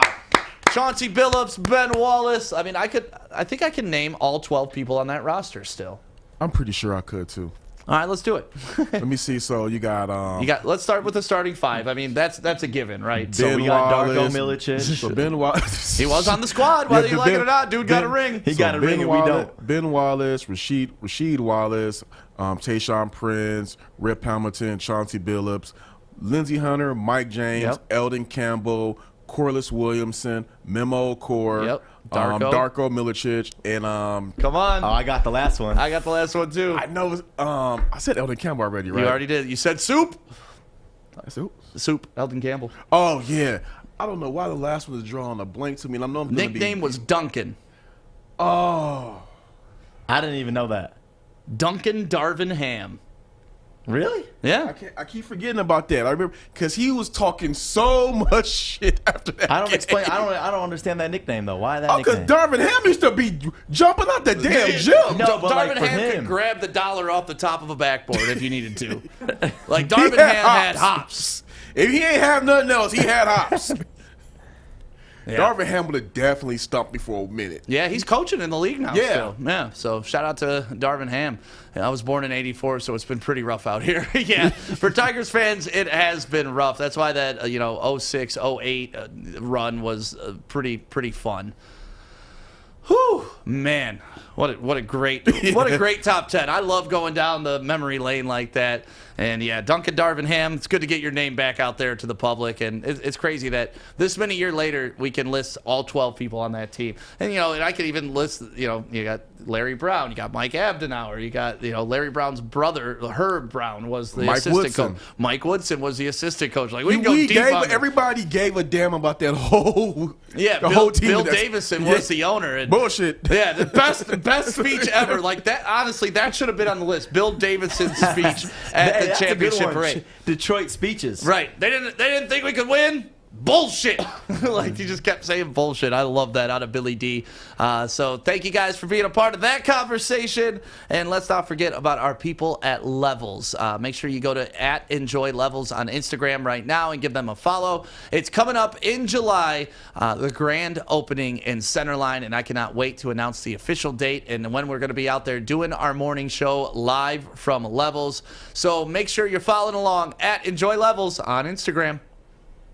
Welcome to the newest Bridge Street Exchange, not only in downtown Fenton, now in the Somerset Collection. Located on the second level, south side, right next to Lululemon and Starbucks. This is where you can get all the hottest barware, or men's grooming products, or clothing, or, oh, that's what you meant. Don't forget they got some cool hats too, and it's a lot of great local Michigan-owned companies that you're supporting. And don't forget, all under $3. You're such a loser. But for real, take advantage. 15% off if you come in here. Tell Kevin that Woodward Sports sent you. Or stop. You ready for your news, Joey? Oh, it's game time. Let's do this. Let's get it. Good morning, everyone. Extra, extra, read all about it. Let's get into Joey's news. Let's go. Kawhi. That's what they say. And I love it because Kawhi freaking Leonard led the Clippers to a victory over the Jazz last night, 118-104. And just look at this dunk over Derek Favors. I'm sorry, but you are the face of a poster. Leonard, 7 to shoot. Kawhi makes his move. Oh, wow. Get your Kawhi lights! I love that. Love that. Just nasty. We recap this game. Kawhi and playoff Pete, both 31 points. Even Marcus Morris dropping 24 points, stepping up. And Corey's boy Reggie Jackson, game changer, dropping a whole 4 points. He had 4 more points than me. He did. And then Donovan Mitchell dropping 37 points. And that's my biggest takeaway from that game is before this game, they announced that Mike Conley wasn't going to be playing because of this hamstring injury that he has. And you saw it, that Donovan Mitchell is going to need some help. So all the attention and focus isn't on him on defense. Yeah. So that's a big one. Joel Embiid in his press conference, he even had a reaction to Kawhi's dunk. It just felt like I didn't have it tonight. And of course you can kind of, oh my God. See that dunk? That's it, Jim. Thank you, Jim. See that Kawhi dunk? Oh, it's crazy. Man. Wow. But you could say man, I won't lie. If I went 0 for 12 in the second half, I'd be doing the same thing. I don't know why you guys hating on this guy. He was watching a basketball game while getting interviewed. Shouldn't be watching the game. You shouldn't be talking to me. Especially Corey as a media insider, as a reporter in that room. Would you be offended, Corey, if you were interviewing somebody and they noticed a play happening in another game? I mean, all jokes aside, I'd probably laugh at it in the moment, but I'd be thinking in the back of my head like, asshole. I would have been like, yeah, so Joel, why couldn't you have done that in the game? Right. Couldn't even get one of those? And then they would have snatched that credential off your The Hawks squeezed by the 76ers to even up the series 2 apiece. Hawks 103, 76ers 100. And this game went down to the wire. Seth Curry even had a chance to send it to overtime on this attempt. 3-point game. Chance at the last shot to tie it here if you're Philadelphia. Trying to force overtime. Here is Curry. Puts it up. And no good. And Atlanta wins it. So close. But not quite. And you know what? Trey Young is going to he's going to have to explode at some moment in this series. I mean, he's scoring. Don't get me twisted. He's putting up points, but efficiency. If he's gonna have one of those games where he's gonna be shooting like 35 plus points or maybe like close to 45% shooting, I'm expecting that's gonna be in the next game. So that's what's gonna get interesting for the Sixers. It's funny for Trey Young. He drops 25 points and we're here talking shit. Hey, I mean that good. He's that good. It's like you were expecting him to be even better. And like I said, I don't want to sound like an asshole, but it's coming. It's coming. You remember the dude that whooped the guy's ass the other day and said, "Suns in 4." Yes, sir. He has now become one of the most famous dudes on the internet, and even Devin Booker reaching out to him in this tweet right here. You see him saying, "Need man's info." We better see him courtside game 1. Yeah, and that's his girlfriend in the backwards hat right there because someone went on his Instagram. And yeah. Corey, you'll appreciate this. The dude was like, and he got a sister too. Like, he was happy. So this guy's living his best life right now. Tigers put up 10 runs to beat the Kansas City Royals 10-3. My bad, Adam. I know you always bet against the Tigers, but they balled out. Willie Castro blasting a 2-run home run right here. The 1-0. Ooh, drive deep right field. Dozier will watch it sail away. A 2-run blast for Willie Castro to make it 6-0 Tigers. And I'm going to be honest, I like seeing Julio Jones rocking that number 2 because A.J. Brown is keeping number 11, and you see him right here. First look in a Titans uniform. Looking good. God, he's fast. Yeah. It just looks so, like, unhumanly fast. I mean, he is. Yeah. Him and A.J. Brown about to do so much damage with King Henry. That play-action game is going to be ridiculous. And now, how about this feel-good story? We go to Paige, our intern from Central Michigan University. Fire up, Chips! What you got for us today, Paige? Fire up. So, high school junior Nick Herman shot this weekend the game-winning buzzer-beating shot. Now, this might not have made headlines, but the fact that he, in 2018, was diagnosed with bone cancer in his leg made this shot that much greater. He has obviously recovered, but he was told in the beginning that by a UCLA doctor that he could never potentially could never walk and would never play basketball again. He proved her wrong. He was actually in the hospital for 70 days, and if you look at a picture of him here, he has a 16-inch scar on the side of his leg. Man, After you had me there. You're like, he had a 16-inch what? Scar. Damn, that's crazy. Wow. That is crazy. And he had 44 staples in his leg after that surgery. But why are we talking about him here? Well, this game, he actually scored 30 points and got the game-winning buzzer beater shot. And you can look at it here. It was tied 60-60, and then he made a 3 to win the game for his team. Not just a 3, that's from the distance, too. Yeah, right. It's like exactly. shooting out there like Dame and Steph Curry. So awesome. Yeah, it's fun video. See, And they got to chill out over there with that leg, though. Yeah, I know. Like, don't step on it. Don't step on it. But yeah, so now they're the #1 seed, and they play later this week for the state championships in California. Nice. We got state championship baseball happening this weekend in Michigan. Orchard Lake St. Mary's in the Final Four. Let's go, baby! Okay. Wait, state championship basketball still going on? That's crazy. What they said. They may have COVID and had to restart Yeah. the That's season true. at some time. Push and- the stuff back. Yeah, yeah. Awesome. Well, thank you, Paige, for Thank that. you. And Joey's News is brought to you by... Northwestern Tech, and I got to give them a shout out because it's only 10 and a half months. Hands-on HVAC program. This is the program that works. And if you're thinking about a new career, I see you flicking off in my camera stick. If you want this 10 and a half month hands-on HVAC program, I mean, look, it's the HVAC school that works. So check them out right now at northwesterntech.edu, and you might have yourself a new career. Hi, I'm David Hall from Hall Financial. And at Hall Financial, we treat our clients like family. And our #1 priority is giving each of our clients 5-star service. Our passion for 5-star service, combined with our expertise, allows us to find the best possible solution for refinancing your home loan. We take the time to focus on both the individual and the numbers. We're going to walk you through the process and close your loan in half the time of our competition. Go to davidhallmortgage.com today.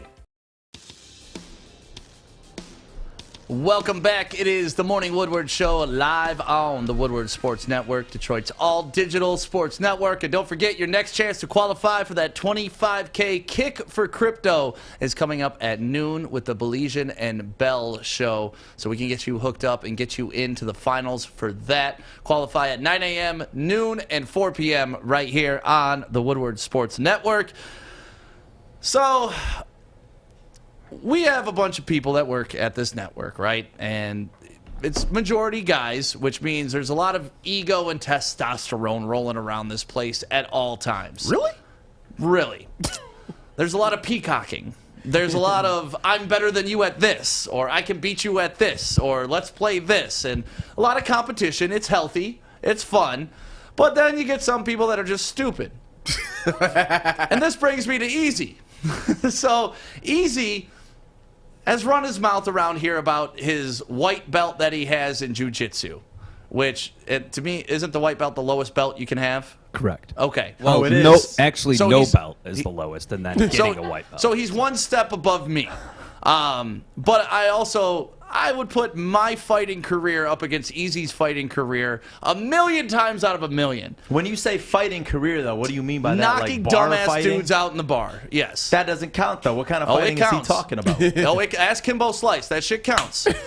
I don't know if Easy's ever Dang, been Fish. in a real Fish fight. packs a punch. Yeah, Fish over there beating the hell out of his Has he? palms. Do we know if he's ever fought before? I don't know. Okay. So Easy starts running his mouth that he can beat me in a fight, like a real MMA style fight.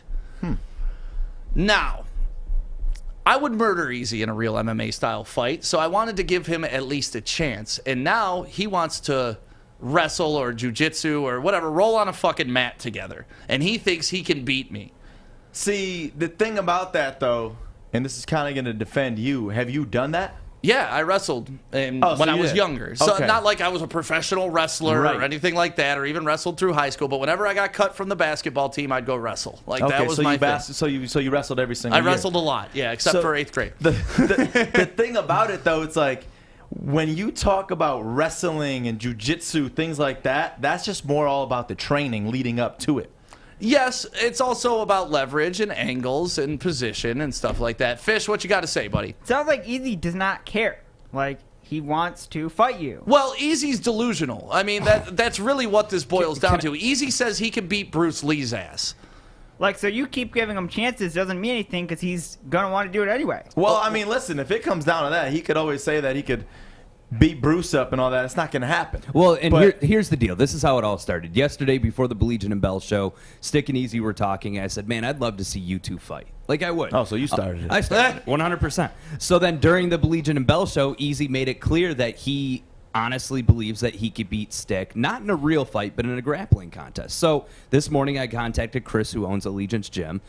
We're set up and ready to go for Thursday at 2 p.m. Woo! Now we just need to figure out the logistics of it, because you have a 5'3", 300-pound man versus a 6'4", 150-pound man. Hey, put some respect on my name. Right, but regardless, I'm 195, bro. 195 and lean. So here's the thing: lean, mean fighting machine. Both parties are ready to go. We're gonna cut promos today, and we're gonna get this going on Thursday. I am honored to be the referee in this match, and I want to see who's the better grappler between Easy, who's a white belt, which in his mind is equivalent to black belt in Brazilian Jiu-Jitsu, against Stick. I can make it a brown belt and wipe my ass with it. Oof. Okay, so here's the thing. Now we need to get to the logistics of the match. How many rounds are we going to do, and how long? Doesn't matter. Man, there ain't no logistics. Just let them fight, man. Do Pride Days where it's man, 10-minute round? Yeah, this isn't about, like, the organization. This Well, is no, but about the shit talking and giving them a result. We have to get the contract signed. We don't need any of that. So you're saying 1 10-minute round? We're going to need a waiver signed by Easy, because I I'm don't going want to him choke coming him out after in the us. first 3 minutes of whatever we do anyways. I will say, I have watched Easy grapple. He grappled against Mikey TikTok, which Mikey TikTok is, he's stacked a little bit. He's done a little bit. He got popcorn muscles. But regardless, He just looks big. The interesting part about this is I did talk to Chris from Allegiance. He got them and Chris, SpongeBobs where you could blow them up. Chris said, listen, what it comes down to, if it was a real fight, it would be different, and I would go with Stick. He's like, but, you know, Stick's got to keep it standing for as long as possible and then shoot in and get the takedown. Stick, what are your thoughts on that? I honestly, I don't have to keep standing. What I got to do is... Easy has spoken. I will finish Stick in 2 minutes. Wow. Ooh, I love it. Dude, let me say, I've never worked for a company to where this is allowed. I fucking love it. This is my dream. Like, I want to match people up. Like, I would love Joey and Adam to go at it. I would love Corey and Joik to go at it. Not just because they're both black, but just because, like, Joik and Corey would be a great match. Look at that. You see, look, put the camera on me. You see that?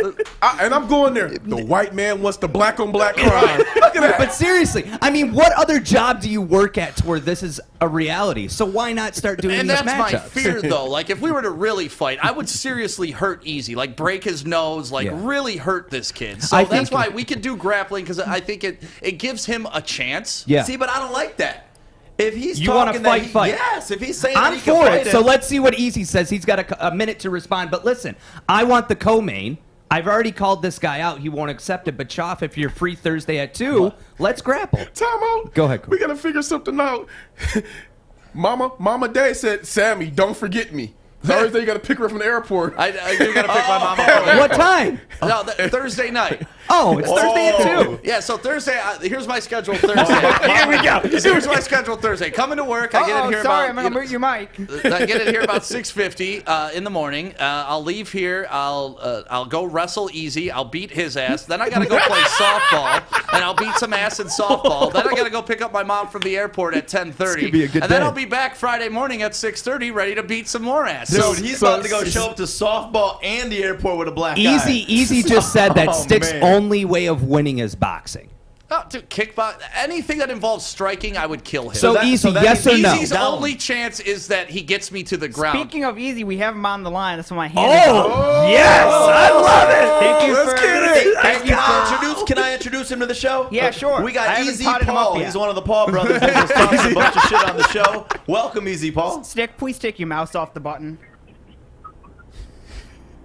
Stick, you have no chance. I love you, but you have zero chance. You have fights against drunken, untrained people. I I love you. You're a white belt, bro. White belts mean absolutely nothing. And you're gonna learn. I got you. And you're gonna Hang learn. on to this And you're gonna white belt. learn. You know A what? white Goodbye, belt. Easy. This is my show. All right. No, I needed him. So Hey. can it be an MMA match? That's what I want to know. Hey, get him on VMix. I want to see him. Get him on VMix. Get him on VMix. But Send him a a white code. belt is like, honestly, what does it take? A week and Well, a half let to me get a tell white you. belt? When I was 6 years No, you get old, 'em online. listen. Yeah, I had one when I was I in know. karate when I was 4. When I was 6 years old, I had a green belt and black stripe in karate. Okay. I don't talk about that shit now because it's irrelevant as much as a white belt is. A white belt is beginner, but when you start Brazilian Jiu-Jitsu, you don't get a belt. You earn the white belt. So I will say How that many weeks does it take you to earn? What do you have to do It to depends earn on this the gym. belt? It depends on the gym. Just like with any I'm gonna belt. call Chris today and be like, Chris, give me a white belt. I don't think that's Come how on, it you could get works. one. He's the homie. He'll hook it Just up. go back there and tell You Justin. gotta put he'll in get you a work. That's the- Photoshop that's one. the- I'm gonna put in work on Easy's ass. God, I can't wait. This is Hey, the easy greatest on job that, all ever. right? I love Pause. this. You know what? Yeah. I'm gonna be honest. So I had something I have to do Thursday afternoon, like for 1 hour, And you just canceled it. and I'm gonna call them right now. Like, look, I have to move this up a little bit because I'm moving this up to 11 o'clock just so I can go out to you guys going to Allegiance. Yeah, I don't know why I'm we even gotta driving go out to a there and gym. I'm taking And listen, pictures of this. we need you to record Why do we video. gotta go to a gym though? Like, why can't we just do this in the No, parking because lot? we need to do it at Allegiance. You need like the Show gears. love to like Chris. gear and Show love to Chris. He supported the I network. love Chris. That's fine, but I don't need. I have time. I got shit to do I besides understand driving that. a half hour out of my Listen, way to beat some dude's ass. Now I can do it that right sounds here like in the parking lot. excuses. It sounds. How is it sounding like excuses when I'm saying I'm doing it in the parking lot? Hey, screw that. We're Woodward Sports. We're going right there. Right, Woodward. like, we'll do it in the middle. You want to In the make this middle. into a In the street middle. fight, and that's what I don't want to see. In the middle. Because we know how We're that will gonna end if line it's a people street up fight. like they do in Fast and Furious all around No, them. I already booked it for 2 p.m. this Thursday at Allegiance. I'll give you a ride out there so you don't have to drive See, and put some added muscle. I don't pressure. care about that. I care about Stick- my time. Well, It's valuable. I I run understand this that. whole damn thing. So, Art wants it to be MMA, UFC. Stick is thinking Streets of Rage. Yeah. I'm with either one. I just want to see the action. I want to see the action. But I think in a professional environment where there's mats to where when Easy bounces his head off, I don't want him bouncing his head off the concrete if you punch him. You know All what I I'm got to saying? do is like tire Easy out, and that'll take a good 30 seconds. And then I'll sweep the leg, and I'll just lay on his neck. Like, this is going to end with my knee on his neck. Easy said that he wants me immediately after Stick. So here's what I want you Oh, to we're do. doing Digstown style now? Yeah, Is that what we're we're just doing? going to do back to back. So after I take It's like out king Easy, of the court in basketball. Damn, what the hell are you guys trying to do out here? But regardless, this Thursday, 2 p.m., we're going to cut promo videos today. I'm excited. I want to go around the room real quick before I take up too much time and get predictions. So go ahead, Corey. You know what?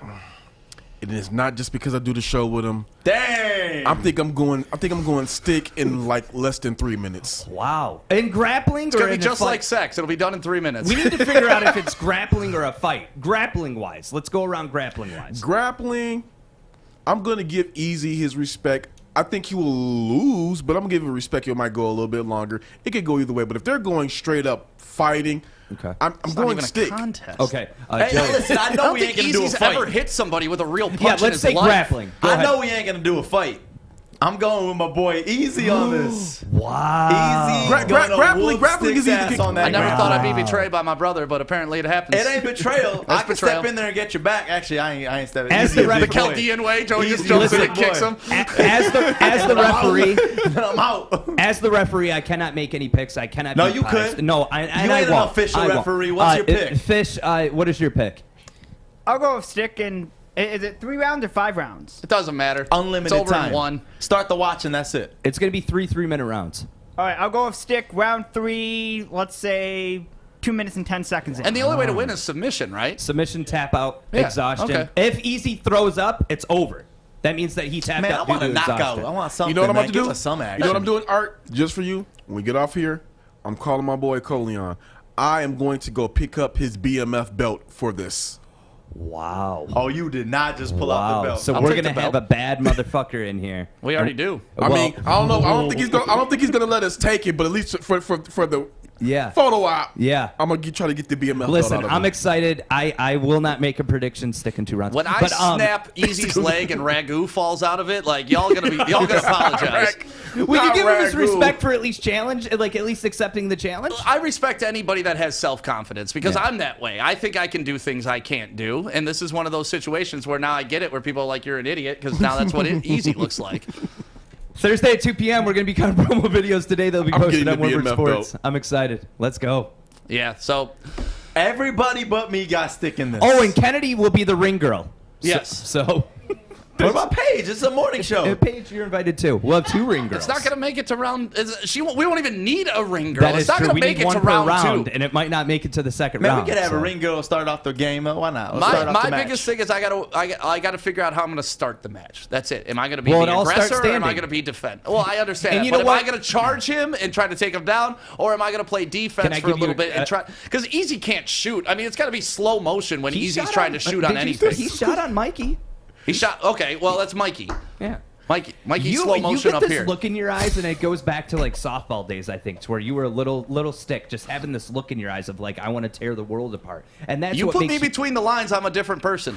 I'm Period. excited. I'm excited. I'm gonna you be know, there right during there the on UFC Easy's watch side. parties. Hey, man, I'm bringing the hood out for this one. Me and bringing some folks up for this. We about to film this. Well, and here's the thing: commentating the UFC watch parties is a dream gig, and I love it. This trumps it. I gotta say, like, this is going to be the event of the summer, and we're not even charging people. Hey, Corey, I want you to do some WWE commentating too, right there on the side. Yeah. My God, he killed him. Yes. We need it His all. God is his witness. He's broken it out. And just to be clear, Easy's still going crazy in the comments. Oh, of course he is. He said that I set it up, but he's not denying He got it. them Twitter fingers. Oh, That's he what also is. said 2 things. He said, make sure that you give your dog some treats that day. Okay. Which that scares me. All right. And I forgot what I don't else he even said get what because it that wasn't means, compelling. but okay. So if I put him to sleep, we're good, right? We'll just get a waiver. We'll draft the waiver up. He'll black out before he taps out. How Is that many what you're times saying? does he have to tap before I have to let him go? Well, you would win the round. I So get 3. that. But Yeah, even 3 if he's times. tapping, can I choke his ass out? 3. Well, no. You got to, I mean, it's MMA. If we're fighting, listen. I know, but Stick, you got to, I mean, he's still your coworker, and if he taps, And that's why As the I'm worried about like doing as the this. referee, I will have Stick, to stop the forget fight. that. Listen, I can't forget it, Fish. be If I quiet. kill one of our employees, know. it won't It's be his good for the fault. network. It will He's be. the guy No, that that's said, not "I wanna beat your ass." It could be good for He the said, "I network wanna because you beat know your what ass." this is? You know what? Why doesn't Woodward Sports get in a celebrity boxing game? Exactly. Celebrity MMA Stick, game. I will say this. As the referee, if I tell you to stop, you have to stop, or it's a disqualification. It just is. I'll go out with a DQ just to choke someone out. He's got that Jeffrey Dahmer look in his eyes, bro. He's got that Dahmer look in his eyes. I don't think you understand what Oh, happens in I his head. understand. I Like, get it. Yeah, but it's not going to get in your head like that. You're going to be thinking, oh, man, this is easy, though. No, when This is fight, easy. when adrenaline stick gets going and fight stick gets going, it's. I'm a different person. I don't even recognize I'm on myself bare knuckle, sometimes. man. This You is know, boring. Easy did just say that he sparred UFC fights. So if he wants to go full out, I'm down for it. We just have to get the agreement from him. You're down to do an actual put gloves on and fight. I'm afraid to. God, your look of worry. It's so compelling. I'm seriously worried for Easy if we actually got in the ring and I was able to throw these hands. I am too. I'm not. Like, If I it's mean, a stand, because you you got showed that. me your straight the other day, and you fight so unorthodox that it's like people who normally fight aren't prepared for that. Like, Yeah. and I'm not kissing your ass. Because he got I'm- that long arm But span, he's got too. he doesn't stand with a power stance. He stands opposite, but then uses this arm as his strong hand. It's weird. Yeah. Man, YouTube is pro Easy. Yeah, because that's what Easy by easy is. easy All by right. easy Easy's by a flying YouTuber. YouTube's me. also pro Logan Paul, and look what happened to his ass. He still will not say that he would do an MMA match. He said that you're tripping. So Okay. So which match are we going to do? We'll wrestle because Finalize that's it. the only thing that's the only thing that can actually work in Easy's Jeff's favor. you grappled with Easy, didn't you? I watched him live. Okay, so Art, we've hand wrestled a little bit. I'll go to my getting wrist you've control. got good wrist control. Yep. You bruised my wrist for a couple days. Yeah. So, Good thing the tattoos cover it up. Oh, you heard I've got Artie? dainty wrists. but I know about wrist control. I know about neck do. control. I know You how to do. break grip. I know how to defend myself. I know how to defend myself against a shoot. Like Easy it's got not like that. I'm just rolling in there JTB just lanky. said on YouTube, am I the only one that thinks stick is all cap? I will. We're going to find out on Thursday. Come to the studio and find out, homie. I love this. Here's the thing Best that day of these my people life. don't understand is I've done this bit on the radio before where nobody knows what you look like, and people would show up to wrestle me randomly on the radio. They'd get there, and then they'd realize what the fuck they were in for. And next thing you know, all these white trash kids from Warren were getting choked out at Channel 955 studio. Stick, this is not radio. Yeah, I know. Okay. But they Just- can see me this time, Fish, so they watch know your what mouth. they're getting Yeah, they into. can see you. He's a Just wanna make dangerous sure you man know right that. now. Watch Yep. your mouth, Fish. Oh man, Well, listen, cutting promos happening Thursday, 2 p.m. at Allegiance. You got to give and take a little bit, and we need to do it at a place where Allegiance has shown us so much love, Yeah, especially my Chris show, is the so we man. got to do it there. I'm gonna be Easy's coach. I'm his hype man because I don't know shit about fighting. All right, let's get into Joey's dumbass of the day real quick. The Detroit Pistons select Darko Milicic. World's dumbest criminal. Well, so much for me calling him savvy because he had no idea where he was on the field. He crosses too many timeouts. It's a technical foul. Dumbass! And the award for dumbass of the day is Easy, and anybody who thinks his punk ass is gonna win. I accept that dumbass award. Thank We'll you. talk Thursday. We'll talk Thursday once Easy whoops your ass. No, I don't want to skip over you, Fish. You want to go through your facts real quick? Whatever you guys want. Let's just do like 2 facts, and then we'll get into the real dumbass of the day. All right. All right, go ahead, Fishy. Oh, all right, cool. We have facts today. We have Donovan Mitchell facts for you today, as they played yesterday. He had most points per minute by a player in a playoff run, minimum 7 minutes. .99 was in 2021. 2020 got .95. Jerry West, .95 in 1965. Maz was probably watching that game.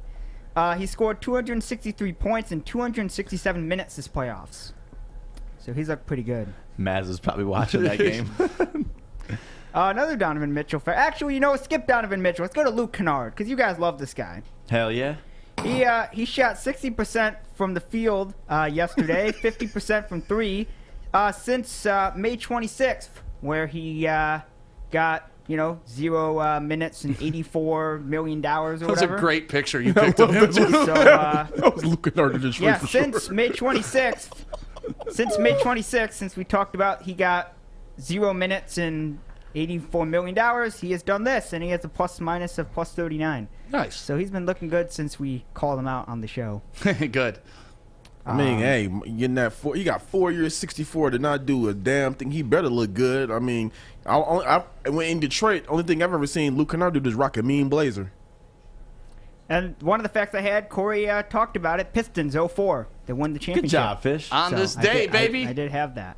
All right, you guys are the best. Let's have a fun show. Hopefully, you guys actually fight on Thursday. I'm worried that you're gonna pull a joik. Please don't pull a joik. What's a joik? Where he doesn't do it. Oh, come on, man. Okay. What do I got to lose? I don't know. You tell me. Nothing. Okay. Nothing.